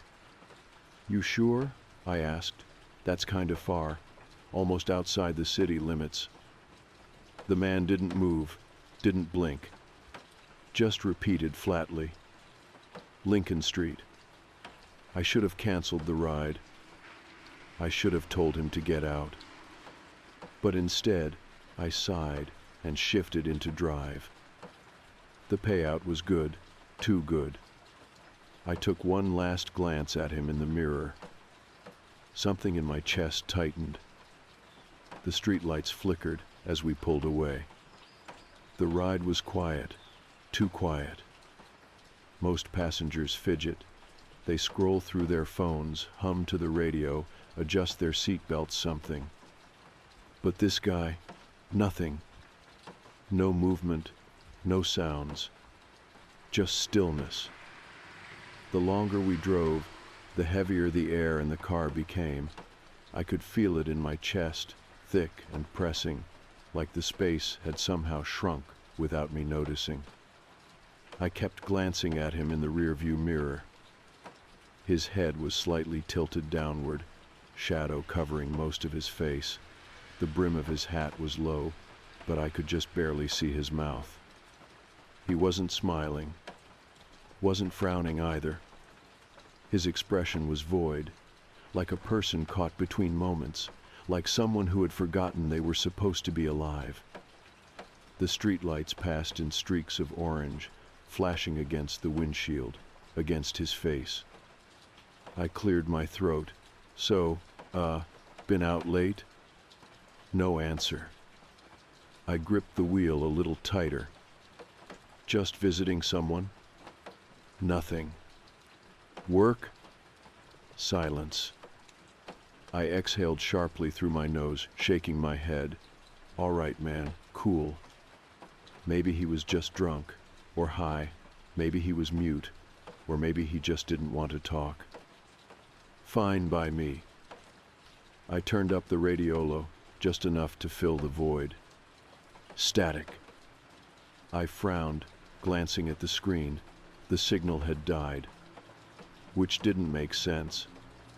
I knew this part of the city. There was no reason for the station to cut out. I tried switching channels. More static. I glanced at the rearview mirror again. The man hadn't moved. Not once. Something cold crept down my spine. I faced forward again. Just drive. The buildings thinned as we moved into the older part of town, streetlights flickering weakly above the cracked pavement. Lincoln Street wasn't a place people went anymore. It used to be a nice neighborhood, decades ago, but time had taken it. Families moved out. The city forgot about it. Now, it was mostly boarded-up houses and empty lots. I had only been out here once before, and that was during the day. It was eerie even then. At night, it felt wrong. Like the air was thicker, like the houses were watching. The closer we got, the more uneasy I felt. My fingers tightened on the wheel. Almost there, I muttered, more to myself than him. The turn onto Lincoln Street was sharp, the road uneven under my tires. The houses were exactly how I remembered them dead. Broken windows, graffiti, a few streetlights struggling to stay alive. And then, his voice. Low, flat. Here. I blinked. We had barely entered the street. I slowed down. Which house? The man didn't move. Didn't gesture. Just said, here. I let the car roll to a stop. The house in front of us was the worst one on the block. Not just abandoned. Condemned. The front door was missing. A half-ripped police notice fluttered against the wood. The windows were shattered, their gaping holes like black, empty eyes. The entire place looked wrong, like it didn't want to be seen. I frowned. Are you sure? No answer. I turned to look at him, and my stomach dropped. The back seat was empty. The door hadn't opened. I hadn't heard anything, but he was gone. The seat belt was still buckled. I froze. A chill ran up my arms, my breath coming fast. I twisted around fully, shoving the seat forward. Nothing. No sign of him. I whipped my head back toward the house. The door was open now, swinging slightly in the breeze. I reached for my phone, my fingers trembling. No service. The screen flickered. I swore under my breath.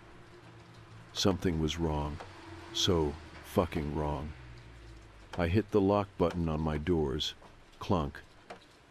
Then slowly I reached for the gear shift. A sharp bang rang out.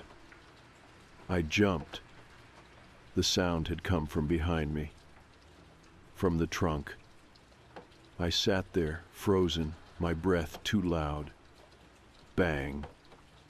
Again. From inside the car. Like something was inside my trunk, trying to get out.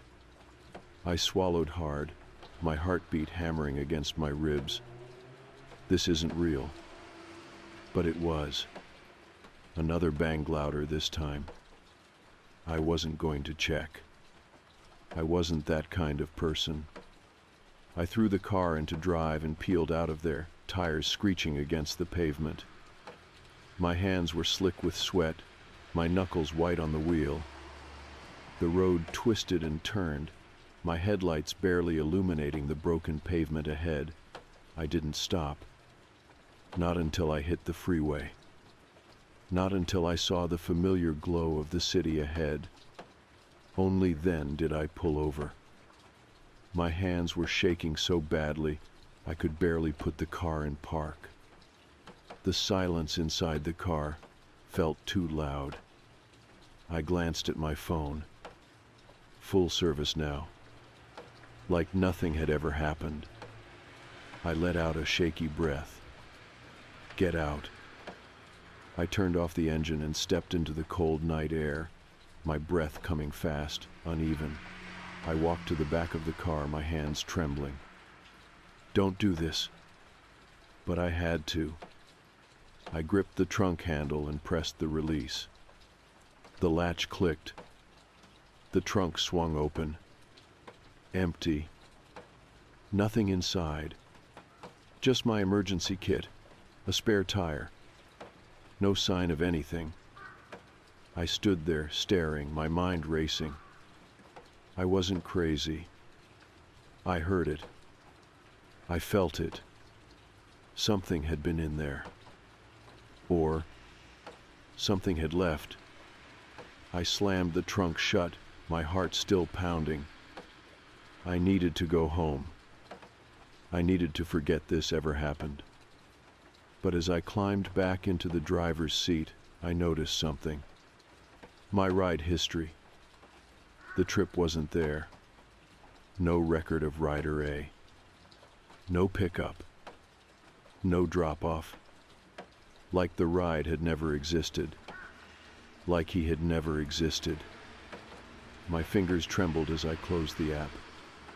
Put the car in drive. And slowly, without looking back, I drove home. I drove home in silence, gripping the wheel so tight my fingers ached. The city lights came into view, warm, familiar, safe, but they didn't comfort me. Nothing did. I couldn't stop replaying what had happened. The ride, the empty back seat, the banging in the trunk. And the worst part? The ride was never booked. I pulled into my apartment's parking lot and cut the engine. My breath was uneven, my skin damp with sweat. I forced myself to stay seated, gripping the wheel until my pulse stopped thundering in my ears. Maybe I was losing it. Maybe I was just tired. I had been driving for hours. Could I have imagined it? Number. I heard the footsteps. I heard the door open. I felt him in the car. I swallowed hard, staring at my phone screen.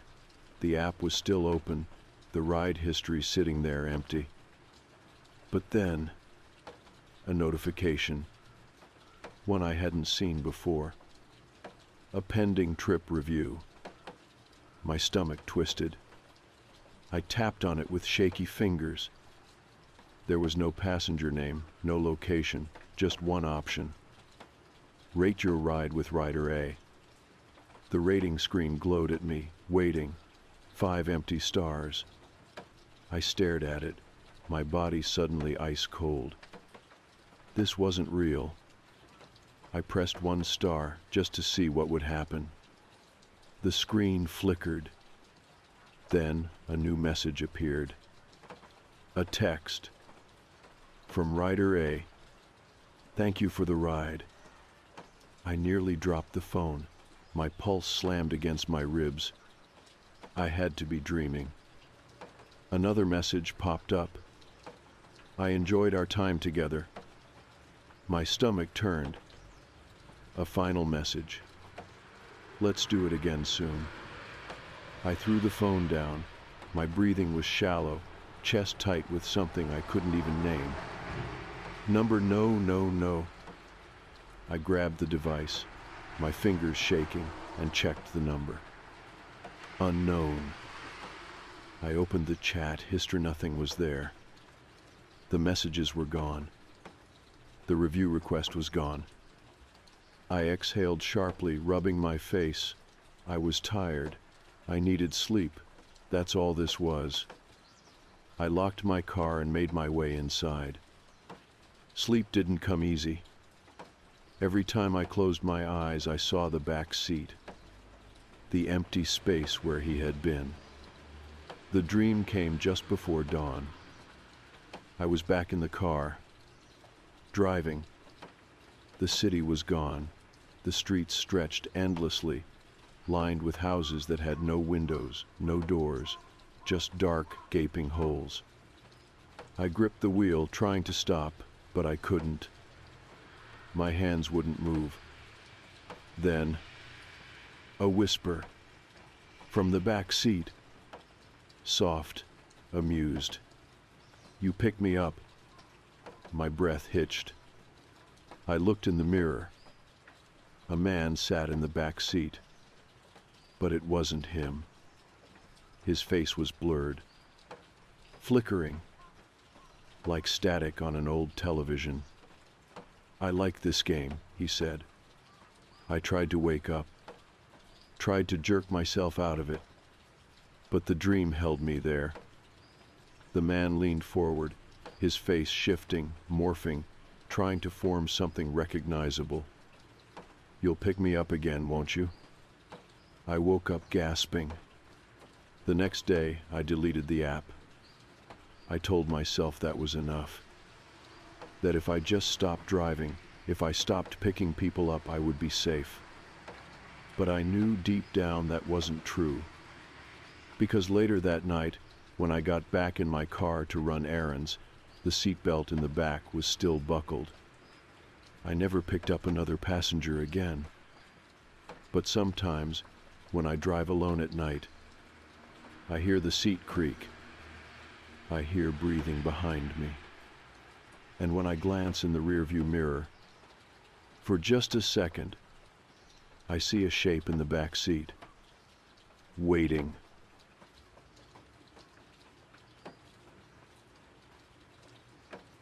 I've done a lot of solo hikes in my life. Some people find the idea of being alone in the woods terrifying, but for me, it's always been the opposite. No traffic, no notifications, no people, just miles of trees and silence. I don't scare easy, but this trip was different. And now, no matter how much time passes, I can't get the image of that man out of my head. I took a week off work, planning to hike deep into the national forest near my hometown. No official trails, no campgrounds, just pure, undisturbed wilderness. I'd done this route before. It was beautiful, secluded, and exactly what I needed. I started mid-morning, parked at an old service road, and hiked in about 12 miles. I took my time, stopping to filter water, take pictures, enjoy the quiet. I didn't see another person the entire time. By the time the sun was getting low, I found a perfect spot to set up camp. A small clearing, surrounded by trees, soft pine needles covering the ground. No signs of old fire pits or footprints, completely untouched. I pitched my tent, got a fire going, and made some instant ramen. The air was cool, the woods completely silent except for the occasional rustle of branches in the breeze. It was peaceful, normal. I had no reason to feel uneasy. Not yet. I ate, cleaned up, and sat by the fire until it burned down to embers. Then I crawled into my tent, zipped myself in, and listened to the quiet for a while before finally drifting off. I slept hard. The kind of sleep you only get after a full day of hiking. But sometime in the middle of the night, I woke up. It wasn't a noise that woke me. Not exactly. It was a feeling, like my body knew something before my brain did. I lay there for a second, eyes still closed, wrapped in my sleeping bag. Then I heard it. A single slow footstep outside my tent. Close. too close. I went completely still, my breath caught in my throat. I wasn't alone. I didn't move. For a second, I wasn't even sure I had actually woken up. You know that weird state where you're half dreaming, half conscious, and everything feels off? That's what this felt like. But then I heard it again.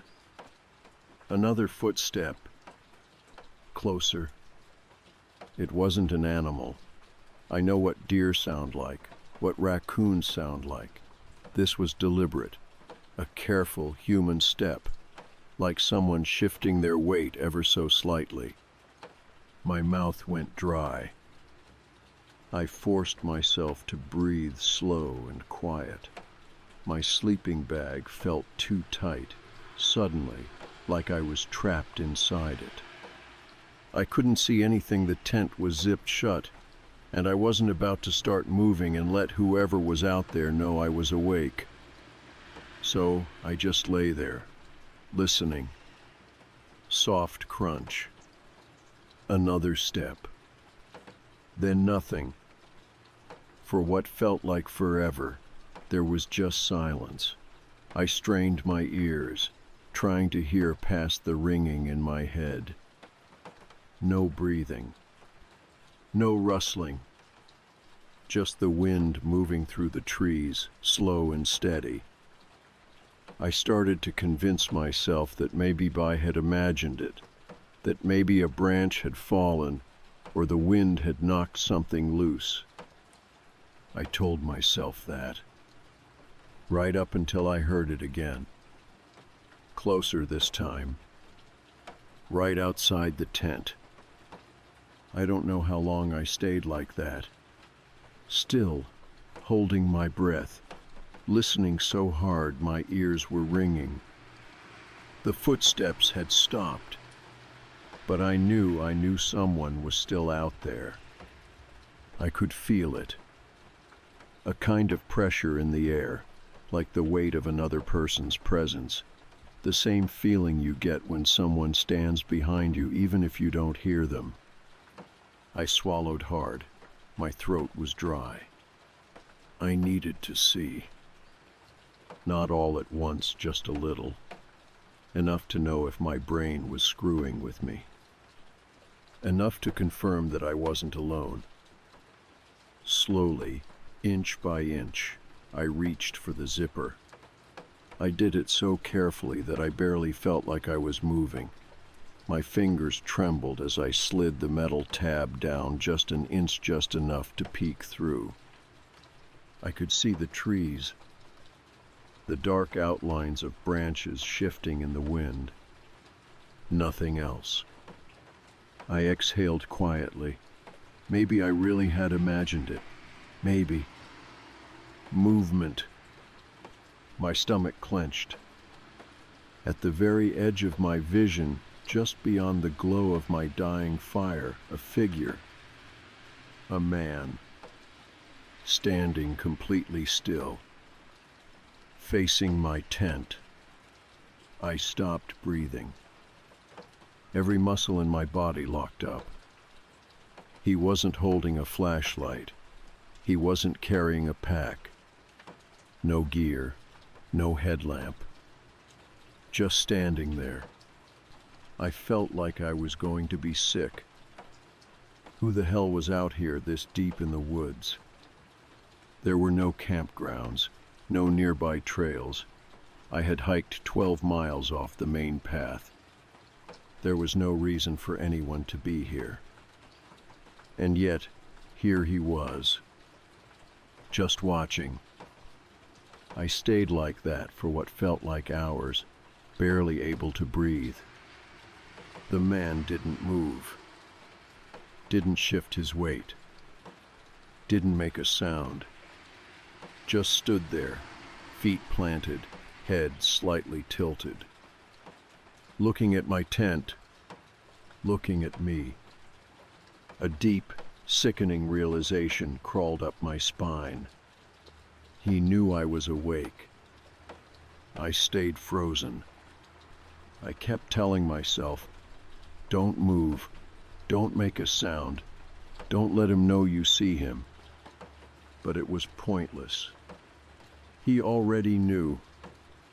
I don't know how, but I could feel it. He wasn't just looking at my 10 that was looking at me. Through the fabric, through the thin nylon wall that suddenly felt useless. My fingers ached from gripping the sleeping bag too tight. My heartbeat was so loud I was sure he could hear it. I needed to get out of here. I forced myself to think. If I unzipped the tent too fast, he'd hear it. He'd know I was panicking. If I moved too suddenly, he might react, do something. And I didn't know if he was armed, or how long he'd been watching me. I swallowed hard. My throat felt like sandpaper. My pack was outside the tent. My knife, in it. I had nothing inside with me except my boots and my phone, and I already knew there was no signal out here. I took a slow breath, trying to steady myself. I had to do something.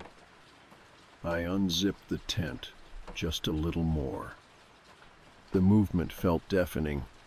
I kept expecting him to rush forward, grab the fabric, do something. But he didn't. He just stood there.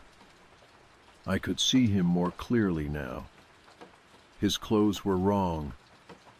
They weren't hiking clothes, no sturdy boots, no backpack, no jacket. Just dark pants and a thin, long-sleeved shirt, like he had just walked in from a road somewhere.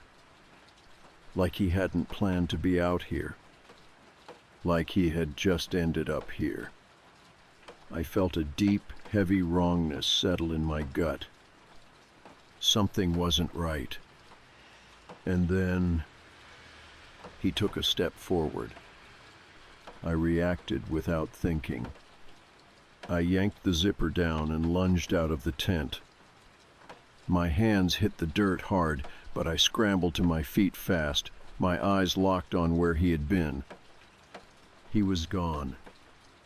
I spun in every direction, chest heaving. The trees swayed gently, shadows shifting under the moonlight. No movement, no sound. I was alone. But I knew that wasn't true. He was still out here, and he was waiting. I didn't pack my tent. I didn't grab my stove. I didn't take anything except my boots, my phone, and my car keys. I just ran. I don't know if you've ever sprinted through the woods at night, but it's nothing like in movies. It's not graceful. It's not quiet. I stumbled. I tripped over roots. Branches scraped against my arms and face. My breathing was too loud. My boots hitting the dirt too hard. But I didn't care. I just needed distance. I wasn't even following my original trail anymore. I just ran in the direction I knew would take me back to my car. 12 miles. 12 miles of pitch-black forest, with only my phone's weak flashlight bouncing against the trees. I kept expecting to hear footsteps behind me, to hear breathing, to see him, but I didn't. And somehow that made it worse. I forced myself to slow down after an hour. I couldn't keep up a full sprint forever, and my body was starting to shake. I turned in a slow circle, flashlight scanning the trees. Nothing. Just silence. I listened, strained my ears for anything. Still nothing. I exhaled shakily. Maybe he had left. Maybe he had only meant to scare me. But then I saw it. A footprint, pressed deep into the dirt, leading in the direction I had just come from. And right next to it, another set, A second pair of footprints, going the same way. There hadn't been just one person. There were two. I ran. Faster this time, harder. I didn't care how much noise I made. I didn't care if I collapsed. I needed to get to my car. I don't remember most of the hike back. It was just running and fear and exhaustion until suddenly I saw it. The road. The clearing where my car was parked. The relief hit me so hard I almost collapsed. I fumbled with my keys, hands shaking, forcing myself forward. I didn't even look behind me. I didn't want to see if they were still watching. If they had followed me the whole way. I just threw open the door, locked it, and tore out of there as fast as I could. I didn't stop driving until I was back in town. Didn't pull over until I was parked in front of my apartment, hands still locked around the wheel. And then finally, I let myself breathe. I told myself I'd call the cops, that I'd report it, but I didn't. What was I going to say? There were two men in the woods, standing outside my tent. They didn't say anything, didn't hurt me, but they were just there. No crime had been committed. There was nothing to report. It's been months now. I still go hiking, but never alone. Never without a weapon. And never, never do I go back to that part of the forest. Because sometimes, late at night, when I wake up in my apartment and glance at the window, I still feel it. That sensation I felt in my tent. That unmistakable feeling of someone standing there. Like they know, no matter how far I run, they'll always find me again.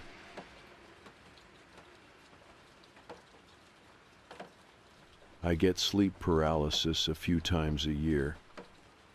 It's been happening since I was a teenager. If you've never had it, imagine waking up fully aware of your surroundings, but your body won't move. You try to lift your arms, wiggle your fingers, scream for help, but nothing happens. And of course, there's always the figure. Not everyone sees something during sleep paralysis, but I always do. It's never detailed, just a shadowy shape standing somewhere in my room, watching me. A trick of the brain, I guess. A hallucination caused by the half-dream state I'm trapped in. It's terrifying, sure, but I've learned to deal with it. I tell myself it isn't real. I tell myself it will pass. And eventually, it always does. At least it used to. The last few months, it's been happening more often. I've been stressed work, life, all of it piling up, so I figured that was the cause. I'd wake up frozen, my chest heavy, my brain caught between dreams and reality. Same old, except something changed. The first time I noticed it, I woke up around 3 a.m. I could tell immediately that it was happening again. The familiar pressure on my chest, the stiffness in my limbs. My brain was screaming at my body to move, to break free, but I couldn't even twitch a finger. My room looked normal in the dim glow of my night light. And then, like always, I saw the figure. It was in the corner of the room, near my dresser, the usual shadow dark, blurry, no real details, just a presence. I told myself what I always do. It's not real. It's not real. It's not. Then I noticed something. The shape was different this time. It wasn't just a shadowy blob. It was taller, more solid, and it was facing me. My heart started pounding even though my body was still completely frozen. I tried to squeeze my eyes shut, but I couldn't. The paralysis wouldn't let me. So I just lay there, trapped in my own body, staring at the dark figure in the corner. Something felt off about it. It wasn't shifting or flickering like usual. It wasn't some dark mass fading in and out of my vision. It was just standing there, still, watching. Eventually, the paralysis faded. My fingers twitched, my breathing slowed, and I was able to move again. I sat up fast, gasping, my heart still hammering in my chest. I grabbed my phone, turned on the flashlight, and scanned the corner of the room. Nothing. Of course there was nothing. Just my dresser, my laundry basket, and the same empty space I had stared at 1,000 times before. I laughed a little nervous, exhausted sound and rubbed my eyes. Jesus, I muttered. That one was bad. I told myself it was just another hallucination. I told myself it was nothing to be scared of. But deep down, something felt wrong. I just didn't know why yet. A week passed before it happened again. I was starting to think maybe that last episode had just been a one-off. Sleep paralysis is unpredictable. It can happen twice in a week or once every few months. No pattern, no real reason. But then, one night, I woke up. Same as before. Frozen, trapped. I knew the drill. I lay there, waiting for it to pass, telling myself not to panic. Then my eyes drifted to the corner of the room, and he was there. Not just a shadow this time. Not a vague, shifting shape. A man. I could see him. Not clearly, was still mostly in darkness, but he was standing closer than last time. I could make out a body, shoulders, a head. He wasn't moving. Just standing there, facing my bed. Watching. My skin crawled. This was different. I had seen shadows before, sure, but not like this. Not something that looked so real. I couldn't move. I couldn't blink.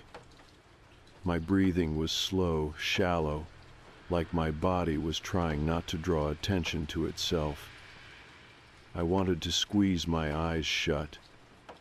I wanted to wake up. Then, he took a step forward. A noise caught in my throat, but no sound came out. He had never moved before.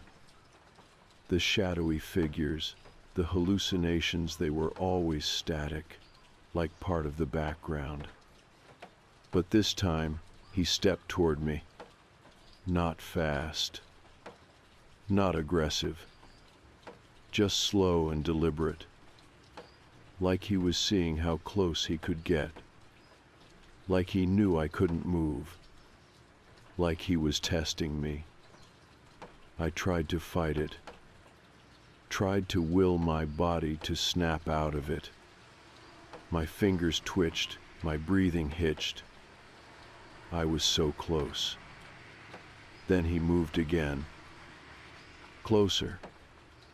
I could see the shape of his arms now, his hands, his head slightly tilted. Like he was studying me. Like he was curious. I felt my chest tighten. Every nerve in my body screamed at me to wake up, wake up, wake up. Then, just when I thought he would take another step, it stopped. The pressure lifted, my arms jerked forward, my chest heaved as I sucked in a breath. I sat up fast, grabbing my phone, fumbling with the flashlight. The corner was empty. Of course it was. It always was. I didn't go back to sleep. I sat up with the lamp on, my heart still racing, trying to convince myself it wasn't real. Just another hallucination. Just my brain playing tricks on me. But something was off. Something was different. Because I knew what I had seen. And that wasn't just a shadow. That was a man. And he was getting closer. After that night, I stopped sleeping well. I didn't tell anyone at first. It felt stupid. How do you explain that a hallucination is freaking you out more than usual? It wasn't real. It wasn't a big deal. At least, that's what I kept telling myself. But the thing is, even when I was awake, I couldn't shake the feeling that something was off. I started leaving the lamp on when I slept. I wasn't proud of it. I hadn't done that since I was a kid, but the thought of waking up in the dark and seeing that thing standing there again, no thanks. For a while, it helped.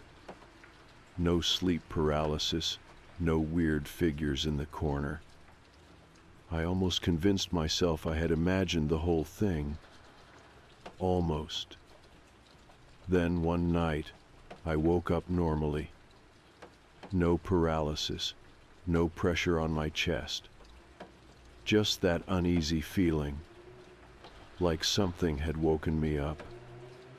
I rolled over and checked my phone, 2:58 a.m. I sighed and turned onto my other side, pulling the blanket higher. Then I saw it, and my stomach dropped. The man in the corner, but this time I wasn't paralyzed. This time I was fully awake.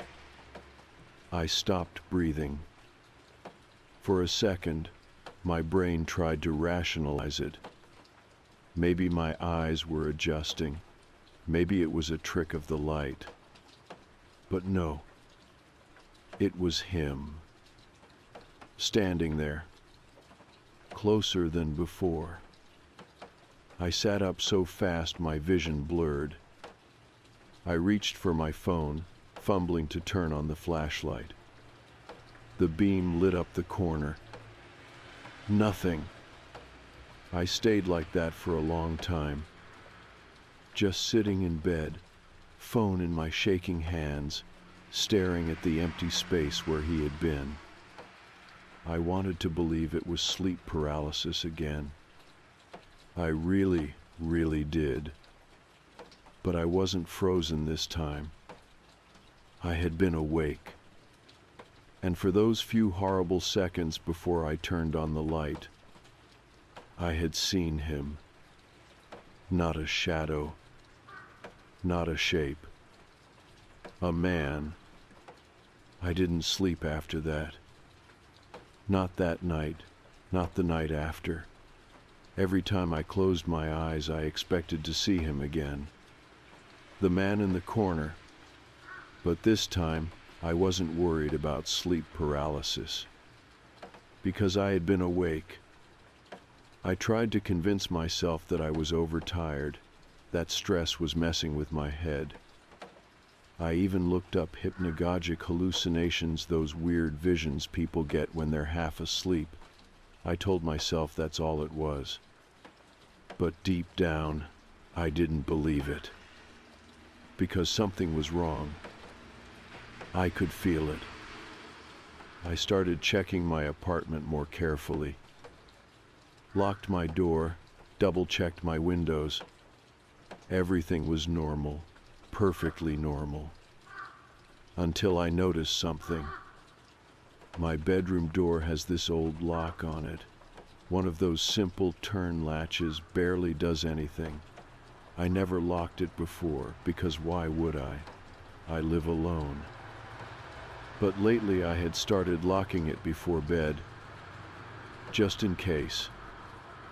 One morning, after another sleepless night, I got up and went to the kitchen to make coffee.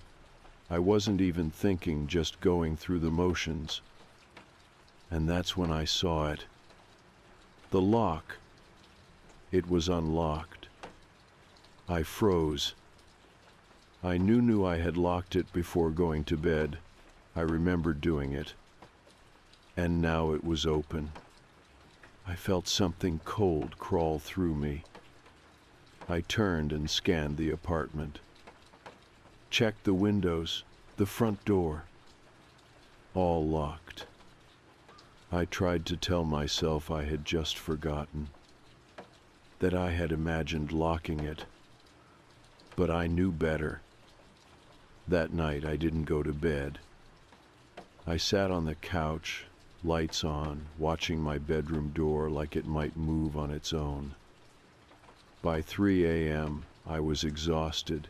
My head was nodding, my body begging for sleep. Then I heard it. A noise. Soft, deliberate. From inside my bedroom. I went completely still. I wasn't even breathing. The sound came again.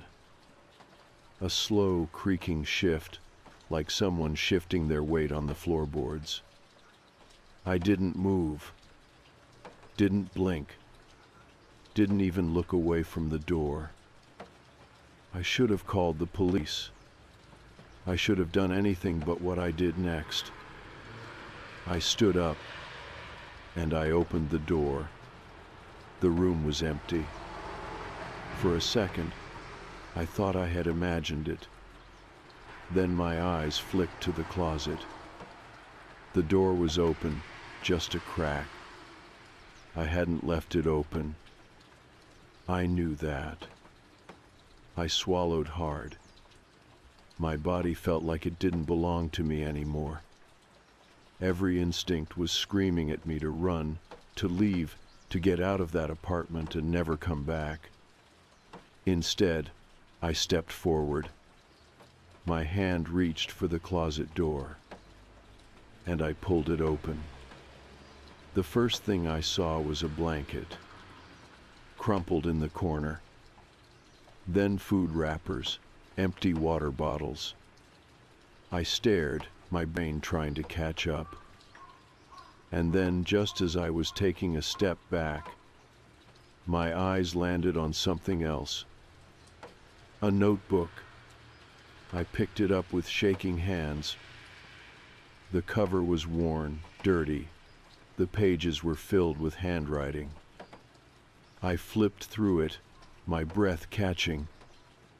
Page after page. My name. My schedule. What time I left for work. What time I came home. What time I went to sleep. Then, here the back dates. The nights I had sleep paralysis. She didn't see me this time. She woke up, but didn't move. She thinks I'm not real. Getting closer. The notebook slipped from my hands. I stumbled backward, slamming into the dresser. My breath came in sharp, panicked gasps. This wasn't sleep paralysis. It was never sleep paralysis. Someone had been in my apartment, watching me sleep, and every time it happened, he was getting closer. I ran. I didn't grab my keys, my phone, anything.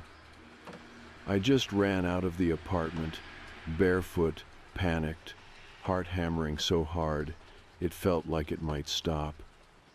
I don't even remember the elevator ride down. One second I was in my apartment, the next I was in the street, breathing in the cold air like I had just escaped drowning. The police came. They found more than I did. A hidden crawl space behind my bedroom closet, a loose panel in the ceiling, a way in and out that I had never noticed. They never found him.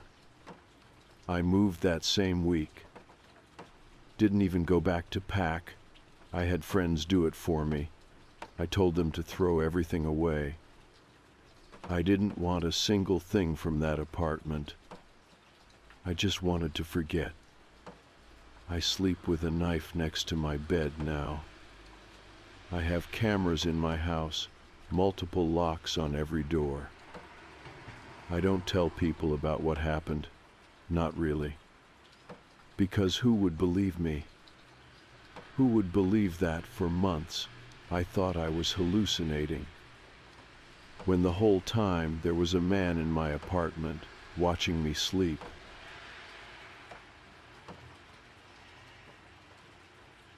I was 12 the first time I stayed home alone. It was supposed to be a big deal, my first step toward independence. I had been begging my parents to let me stay by myself for months. Most of my friends had already done it, but my mom always said, maybe when you're older. That night, though, they didn't have much of a choice. My parents had a dinner party to attend, and our usual babysitter had canceled last minute. My mom was anxious about it, but my dad convinced her I'd be fine. He's 12.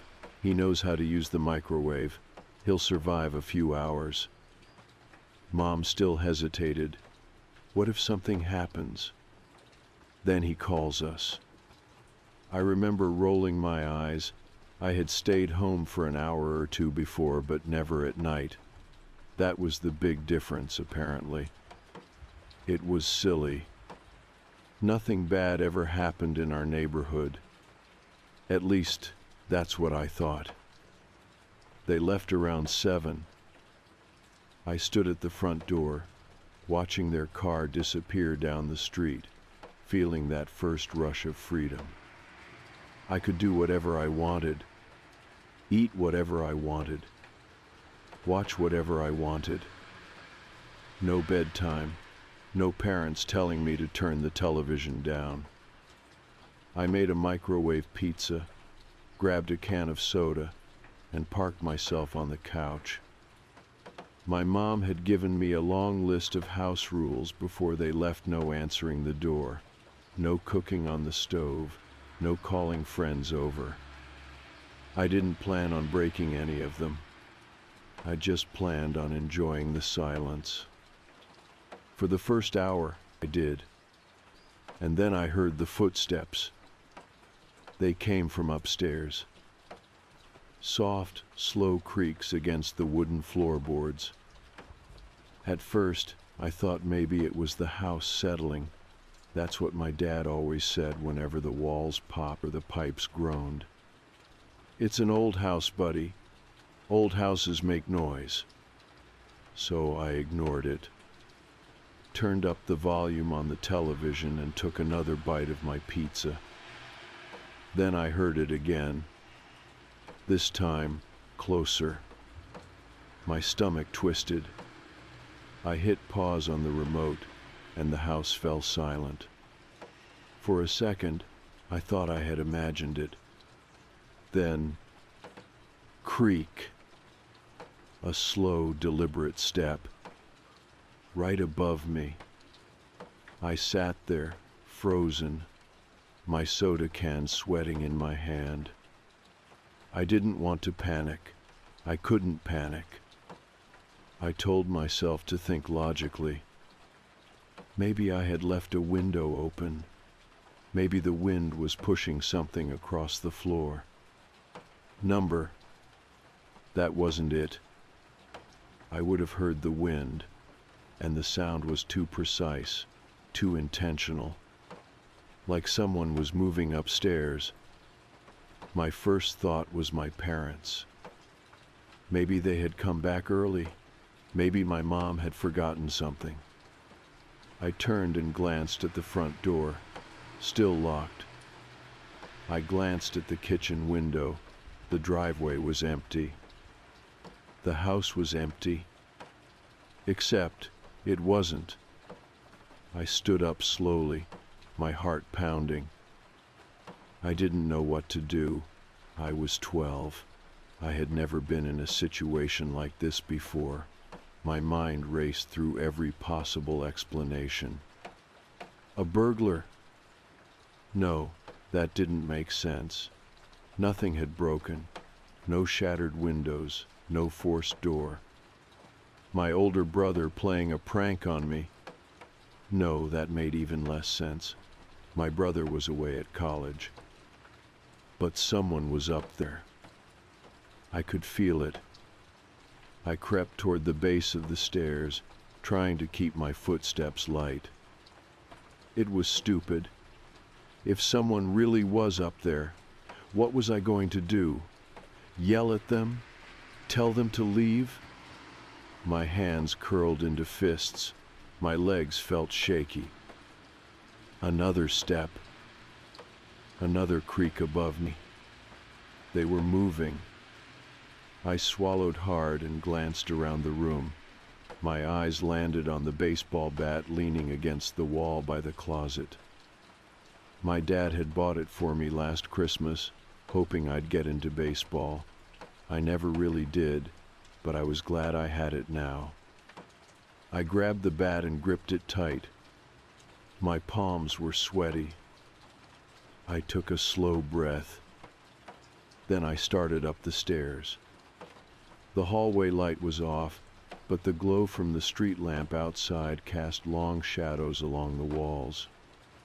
The air felt different up here. Heavy, stale, like something was waiting. I took another step, then another. My bedroom door was half open. I could see inside my bed, my desk, my dresser. Everything looked normal. But then my stomach dropped, because my closet door was open too. And I knew for a fact that I had closed it before my parents left. I held my breath. My ears were straining so hard for any sound, I could hear my own pulse. The house was silent. Too silent. I took one more step forward. I was just outside my room now, the bat still clenched tight in my hands. I could see the inside of my closet just barely. The crack was too narrow to see much, but there was something in there. Not something. Someone. I knew it before my brain could even process it. There was a shape in the dark, a tall, thin shape. Standing inside my closet, facing the wall, motionless. My stomach twisted so hard, I thought I was going to be sick. I wanted to run. My body screamed at me to run. But I couldn't. I couldn't move. I just stood there, staring at the thing in my closet, waiting for it to turn around. I don't know how long I stood there. My feet felt glued to the floor. My heartbeat hammering so hard it felt like it was shaking my whole body. The closet door was open just enough for me to see inside. And I wasn't imagining it. There was someone standing in there. He wasn't moving. He wasn't making a sound. But I could see him. Tall, thin, pressed into the corner of my closet, facing the wall like a kid in timeout. His head was tilted slightly downward, his arms limp at his sides. Something about the way he was standing made my stomach twist. It was too still, like he had been there for a long time, like he had been waiting. I tried to convince myself I was wrong, that it was a pile of clothes, a shadow, that my eyes were playing tricks on me. But deep down, I knew the truth.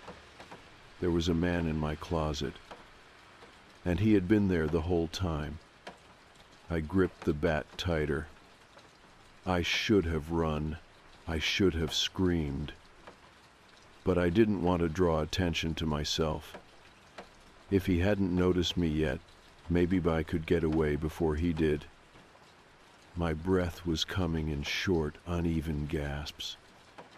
I forced myself to take a slow, careful step backward. The floor creaked. The man twitched. Just a small movement, a jerk of the shoulders, a tiny shift of his head. But it was enough to make my stomach drop.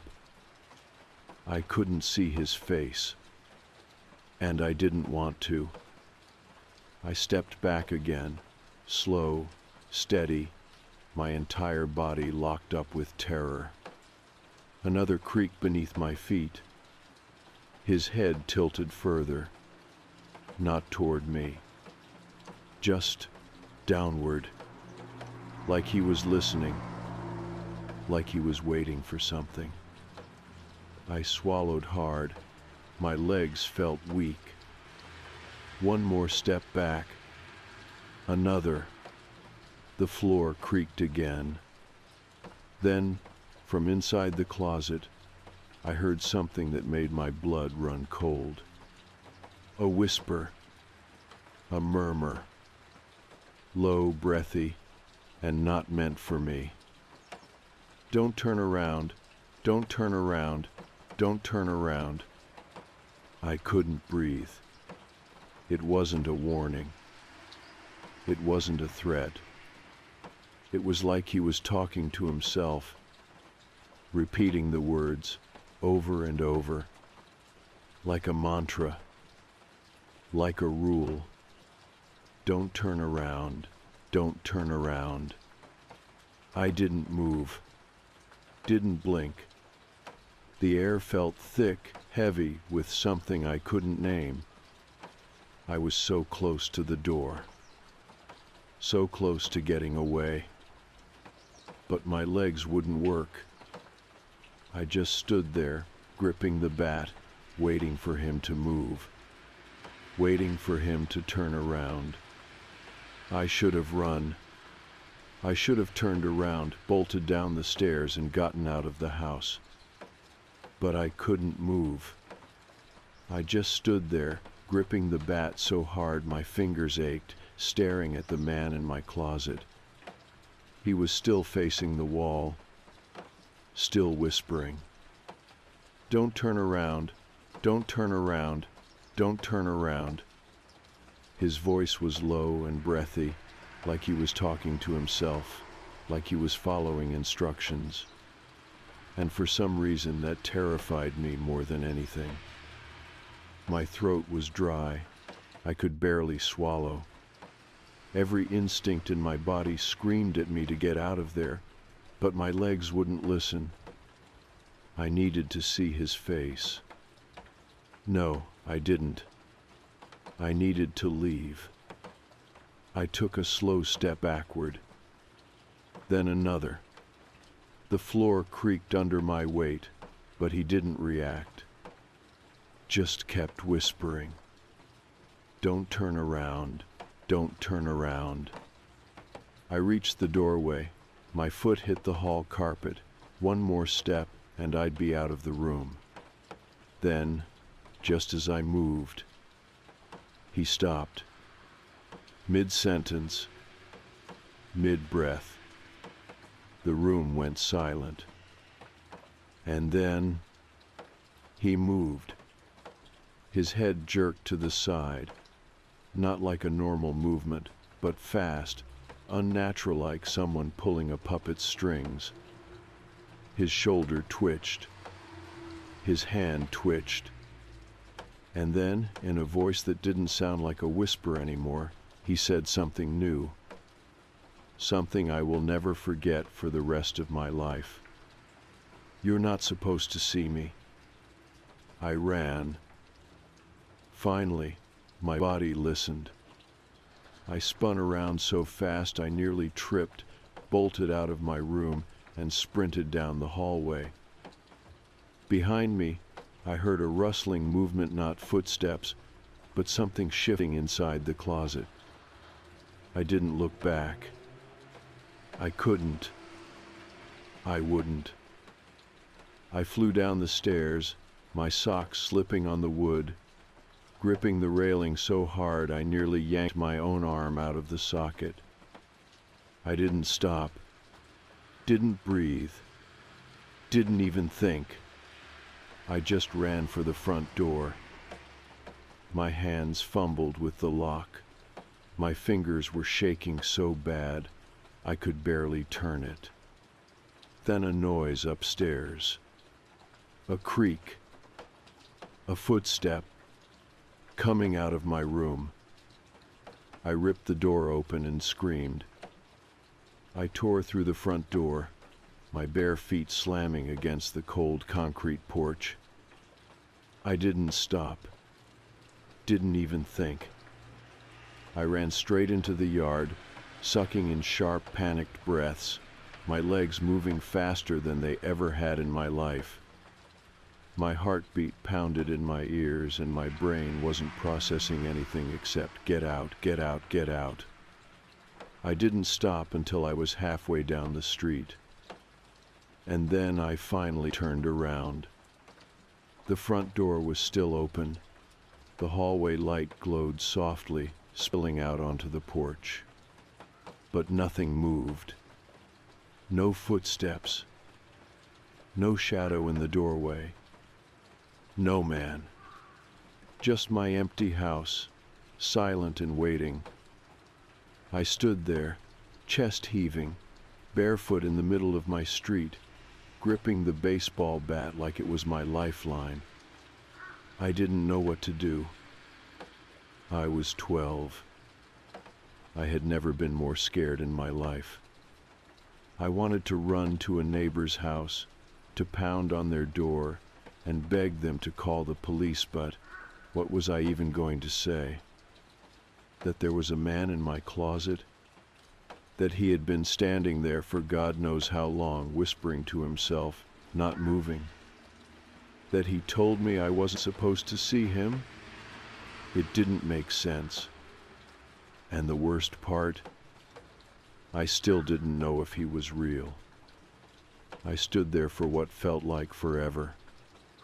Every part of me was telling me not to go back. But I had to, because my parents were coming home soon, and I had to know. I took a shaky breath, wiped my sweaty palms on my pajama pants, and started back toward the house.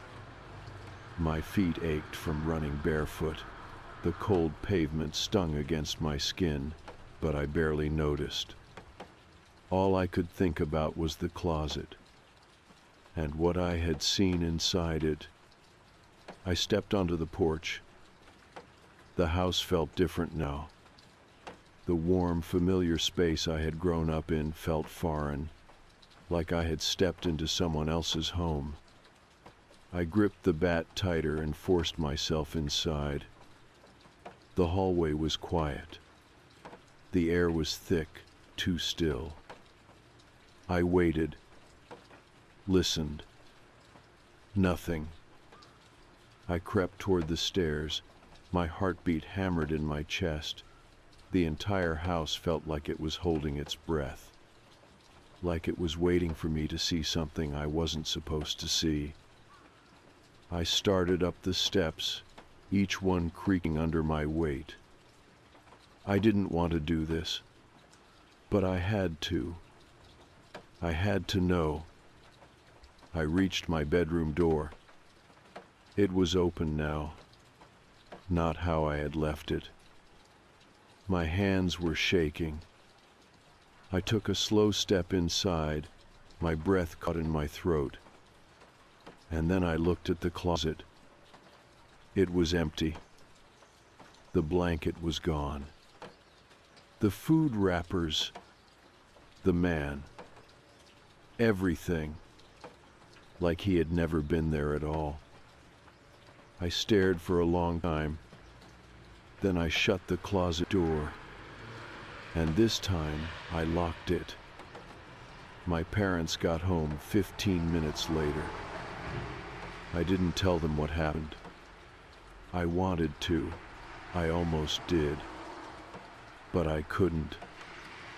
Because what if it really had been a hallucination? What if I had just imagined it? So, I said nothing.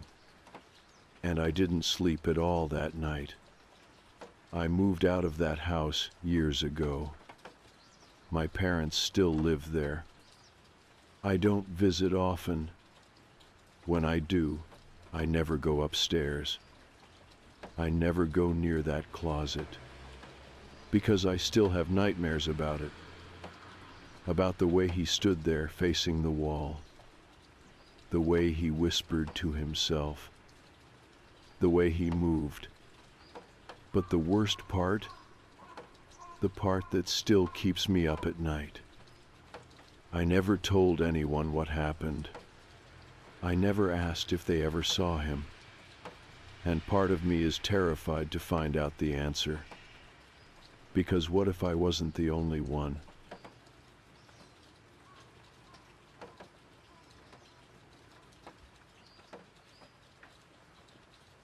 I met him when I was 8 years old. At first, there was nothing unusual about him, just another kid in the neighborhood. His name was Darren, and he had this quiet, almost still way of carrying himself, like he was always listening but never truly present. We became friends because, at that age, friendship is simple. You live close, you play together, and that's all there is to it. But looking back now, I realize there were signs, things that should have made me run the other way. Like the way he never seemed afraid of anything, or the way he smiled whenever something got hurt. I remember the first time I saw that look on his face. We were 10, playing in the woods behind my house when Darren spotted a bird with a broken wing. It was small, helpless, twitching on the ground. I wanted to help it, to take it home, maybe tell my mom. Darren just stared. Then, before I could stop him, he picked up a rock and smashed it down. The bird squealed once, then went silent. I froze. Darren, what the hell? He looked at me, tilting his head like I had asked something strange. It was already gonna die. I felt sick. I wanted to run home, to get away from him. But he just stood there, completely unbothered. That should have been the moment I realized something was wrong with him. But I was a kid, and kids don't always understand danger when it's staring them in the face. So I stayed friends with Darren. And over the years, things only got worse. As we got older, Darren's fascination with things he shouldn't do only grew. At first it was little things. Stealing candy from the store, sneaking into places we weren't supposed to be. But there was always something off about the way he did it. He never stole because he wanted something. He stole because he liked the thrill of taking it. He liked knowing he could get away with it, and when he didn't, he never looked guilty. I remember the time he got caught pocketing a lighter at the gas station. The clerk grabbed his wrist, threatened to call the cops, and while I stood there panicked, Darren just stared at him. Not angry, not scared, just watching, like he was waiting to see what the man would do next. The guy let him go with a warning, and as soon as we walked out, Darren smiled. Voila, it was bluffing, he said, like it was a game. Then there was the incident with the neighborhood cat. Fluffy little thing, belonged to this old lady down the street. One day it went missing. Posters went up, people searched, but no one found a trace. Except I did. Or at least, I found Darren sitting behind his garage with a knife, his hands dirty, something half buried in the dirt. I didn't ask questions. I didn't want to know. But I remember the way he looked at me when he noticed I was there. Like he wasn't ashamed, wasn't guilty, just curious about what I'd do next. I wish I had told someone then. Maybe if I had, things wouldn't have gone as far as they did. By the time we hit high school, I started pulling away from Darren. He wasn't just a weird kid anymore, he was dangerous. The way he talked about people was unsettling, like they were nothing more than objects. He could be charming when he wanted to be, though. He had a way of making teachers love him, convincing people to do things for him, making girls think he actually cared about them. But I knew better. I had seen the way he enjoyed hurting things, the way he only ever seemed truly alive when he was causing chaos. I didn't want to be around for whatever he had planned next. And then one night I got a call. It was late, sometime past midnight, and my phone buzzed on my nightstand. I groggily grabbed it, squinting at the screen. It was Darren. He never called. He wasn't the type to need people. Something in my gut told me not to answer, but I did anyway. "Hello?" My voice was thick with sleep. There was silence for a moment, just static and breathing. Then, in a calm, almost casual tone, he said, "I did something bad." My stomach twisted. "What do you mean?" Another pause. Then, barely above a whisper, "I need your help." I sat up, suddenly wide awake. Every instinct told me to hang up, to not get involved. But Darren had a way of pulling people in, making you feel like you had to do what he wanted. Against my better judgment, I asked, "Where are you?" "Come to the old train tracks, near the woods." Then he hung up. I stared at my phone, heart pounding. I should have gone back to sleep. I should have ignored it. But something about his voice, the calmness of it, unsettled me. I got dressed, grabbed my bike, and rode out. The train tracks were abandoned, stretching through the woods like a forgotten scar. The night was cold, my breath visible in the air as I pedaled faster, my mind racing through worst-case scenarios. When I got there, Darren was standing near the edge of the trees, hands in his pockets, completely still. The way he stood there, waiting, sent a chill through me. I got off my bike and took a hesitant step forward. "What's going on?" He turned, and that's when I saw it. Behind him, half hidden in the brush, was a body. For the sake of privacy, I won't be using real names. Even now, years later, I don't know if he's still out there. I don't know if he ever got caught. But if he is, I don't want my name tied to any of this. I'll call him Darren. And the person lying in the dirt that night, I won't give them a name at all. My breath caught in my throat as I stared at the body. My brain refused to accept what I was looking at. It didn't seem real, the way the limbs were twisted, the way the face was turned just slightly away from me, just enough so I didn't have to look them in the eye. I swallowed hard. "Darren? What did you do?" He tilted his head, watching my reaction with that same eerie curiosity I'd seen in him since we were kids. "It wasn't supposed to happen like this," he muttered, his tone almost casual, like he was talking about a broken toy, not a dead person. I took a step back, my mind screaming at me to run, but Darren just sighed. "Look, I didn't call you to freak out. I called you because I need your help." I shook my head. No, I'm not." He took a step closer. I could barely see him in the dim light, but I could feel the weight of his stare. "You are going to help me, unless you want to be just as guilty as I am." My stomach twisted. Guilty. That word clung to me like tar, thick and suffocating. I hadn't done anything, but I was here, wasn't I? I was standing next to a body in the middle of the woods, the only other person around being a guy I had known for years, a guy I had ignored the warning signs about. And just like that, I realized he had planned this. Not the killing, maybe, but calling me, making sure I was involved, making sure I couldn't just walk away. That part was on purpose.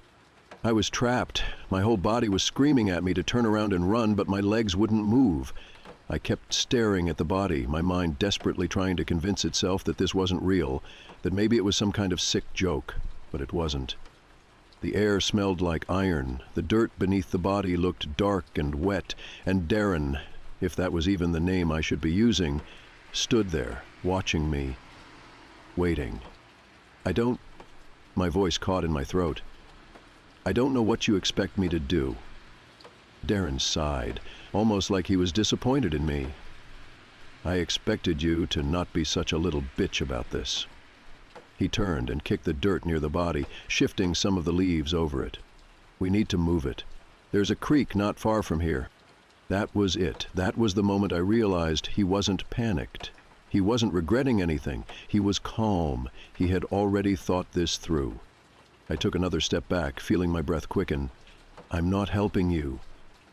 Darren's jaw clenched, but he didn't move toward me. He just tilted his head slightly, like he was analyzing me, running through his next move. That's what always unsettled me about him. He didn't react like a normal person. He calculated. He weighed his options. And right now, I was one of those options. "You really want to go to the cops?" His voice was quiet, almost amused. "You think they'll believe you had nothing to do with it?" I swallowed hard. I hadn't done anything, but the truth was, I wasn't sure. We had been friends for years. I had ignored so many red flags. Who would believe that I just happened to get a call in the middle of the night and showed up next to a dead body with no involvement? I didn't answer. Darren took that as hesitation, and he pounced on it. "I called you first. Your phone's going to show you were here. You ran with me when we used to steal shit as kids. People saw us together all the time. I tell them you were here when it happened? That we planned this together?" He smiled. "I guarantee you they believe me over you." I felt sick. I could barely hear anything over the sound of my own heartbeat in my ears.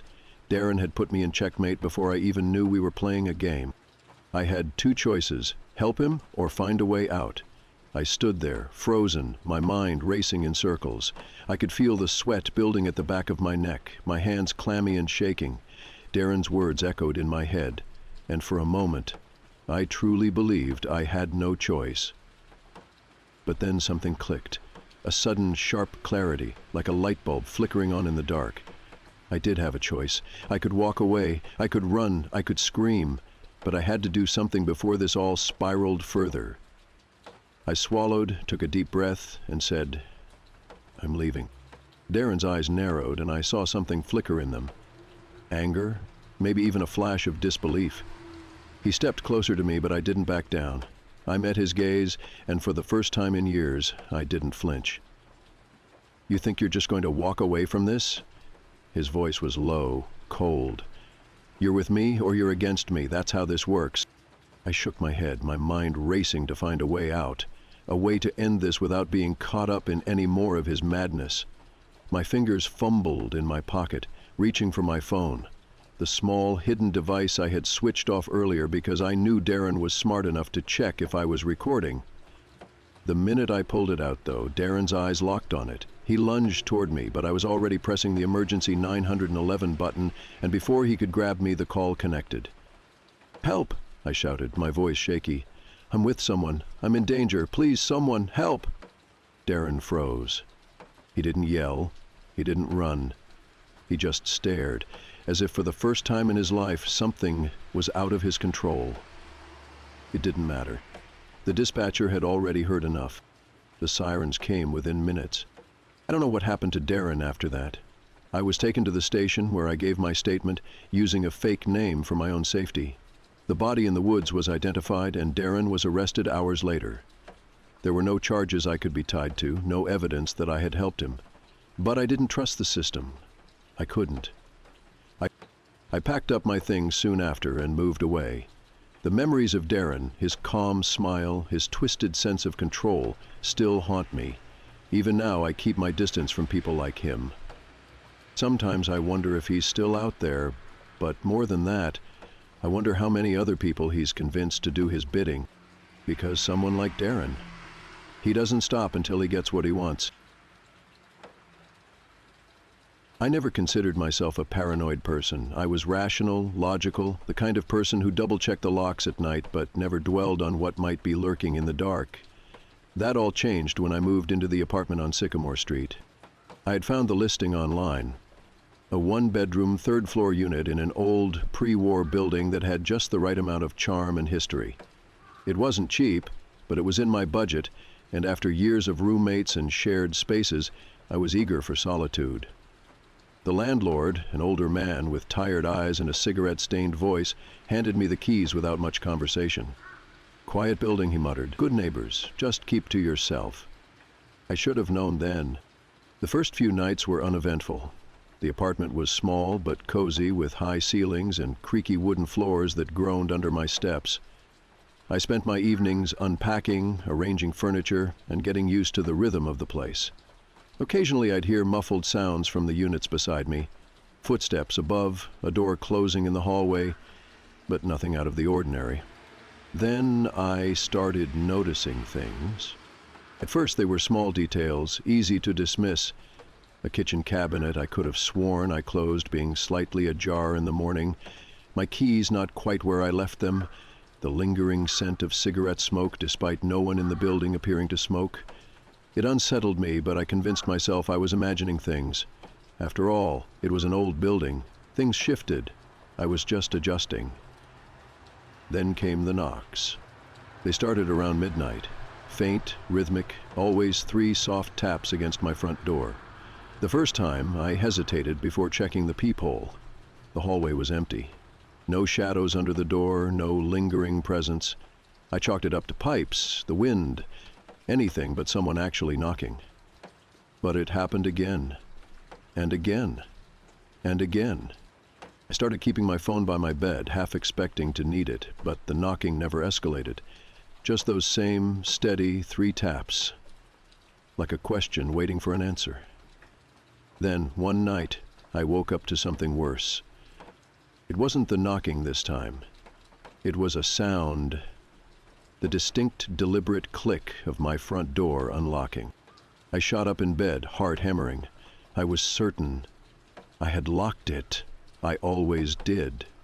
My throat tightened as I strained to hear, every muscle in my body tensed, waiting. The door didn't open. No footsteps followed, but I lay there for hours, staring at the ceiling, waiting for something, anything, to happen. The next morning, I convinced myself it had been a dream. Stress, sleep deprivation. I double-checked the lock before leaving for work, pulling the door hard to make sure it was secure. That night I placed something small, a stray penny, on the doorknob. It was a stupid test, but I needed proof. When I woke up, the penny was on the floor. I stared at the penny for a long time, my mind scrambling for explanations. Had I brushed against the door in my sleep? Had some shift in the air knocked it off? No, that wasn't possible. Someone had touched the knob. Someone had been inside. I checked every inch of the apartment. The windows were locked, the closet was empty, no signs of a break-in. But I couldn't shake the feeling that I wasn't alone. That night I pushed a chair against the door. It wasn't much, but it made me feel like I had some control. I went to bed with my phone clutched in my hand, my heart racing at every creak and groan of the old building. At exactly 12:03 a.m., the knocking started. 3 soft taps. I held my breath. Then the doorknob turned. It didn't rattle violently, didn't shake like someone was trying to force their way in. It just turned, slow and deliberate, testing. I could hear the soft scrape of metal, the quiet pressure of someone pushing, just slightly, against the door. The chair held. I sat up in bed, my stomach twisting. I wanted to call the police, but what would I even say? That someone might be trying to get in? That I thought someone had been inside before? There was no real evidence, no forced entry, no threats, just a locked door and an unlocked one. And then, as suddenly as it started, it stopped. The knob stilled. The hallway beyond my door was silent. I stayed awake until dawn. By morning, my fear had turned into something else. Determination. I needed proof. I needed to know that I wasn't losing my mind. So I bought a cheap security camera. I set it up in my living room, angled toward the door. If someone was messing with me, I'd have evidence. That night, I locked up as usual, placed another penny on the doorknob, and went to bed with my phone screen glowing beside me. I barely slept. By morning, the penny was on the floor again. I grabbed my phone with shaking hands, pulling up the footage. The screen was grainy, the dim glow of the hallway light giving the apartment an eerie, washed-out look. I scrubbed through the timeline, scanning for movement. At 12:03 a.m., the feed glitched. Just for a second, just long enough to make my stomach drop. Then the frame settled. The door, the knob turning, and just before the feed cut out completely, I saw it. A hand, pale, thin, pressing against the peephole from the outside. I dropped my phone. My breath hitched in my throat as my mind tried to process what I had just seen. A hand, someone's hand, covering the peephole. They had been standing there, listening, waiting. And somehow, they had known about the camera. I forced myself to pick up my phone again, my hands trembling as I replayed the footage. The feed had cut out completely after that moment, leaving nothing but a frozen frame of the door, the knob still slightly turned. I tried to convince myself that it could have been a malfunction, a glitch in the camera, but deep down, I knew the truth. Someone didn't want to be seen. I spent the rest of the day in a haze, checking the locks obsessively, listening for any sign that I wasn't alone. I barely ate. Every noise from the hallway made my skin crawl. I considered calling the police, but what would I even say? That someone knocked on my door and touched my peephole? They'd brush it off. I needed something undeniable. That night I made a plan. I pushed the chair against the door again, but this time I didn't go to sleep. Instead, I sat in the living room with the lights off, phone in hand, recording. If they came back, I'd hear them. I'd see them. The wait felt endless. Hours dragged by in suffocating silence. My eyelids grew heavy, but I refused to let myself sleep. Then, at 12:03 a.m., the knocking came. 3 soft taps. I gripped my phone tighter, barely breathing. Then the doorknob turned. Slowly, carefully, like someone testing to see if I'd forgotten to lock it. The chair creaked under the pressure, holding firm. But this time, there was something else. A sound. A low, muffled breathing. Not heavy, not aggressive, just calm, steady breaths, as if whoever was outside was patient. Waiting. I felt cold all over. My fingers hovered over my phone screen, about to dial 911, when I heard something that made my stomach drop.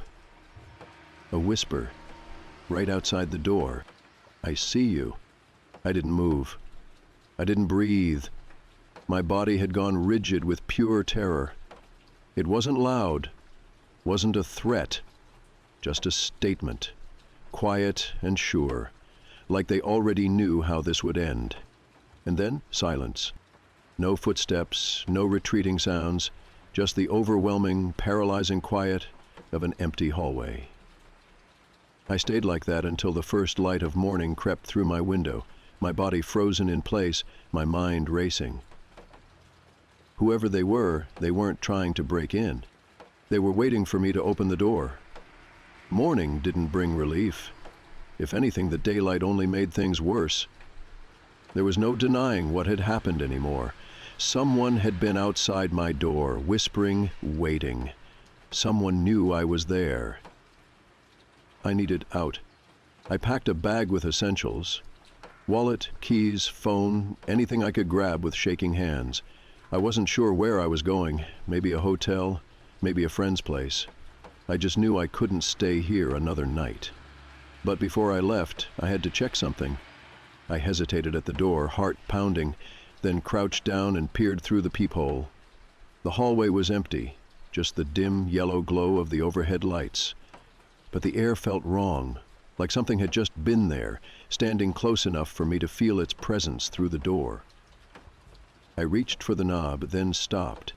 Something was taped to it. A single piece of paper, folded neatly. My throat tightened as I pulled it off, my fingers trembling. The note was short, written in messy, slanted handwriting. "You locked the door. Good." I dropped it like it burned.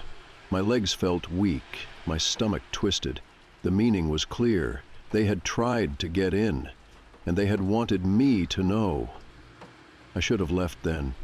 I should have grabbed my bag and never looked back. But fear does strange things to the mind. Instead of running, I did something stupid. I checked the security camera. The footage loaded slowly, the grainy image of my front door appearing on the screen. I skipped through the timeline, stopping at 12:03 a.m.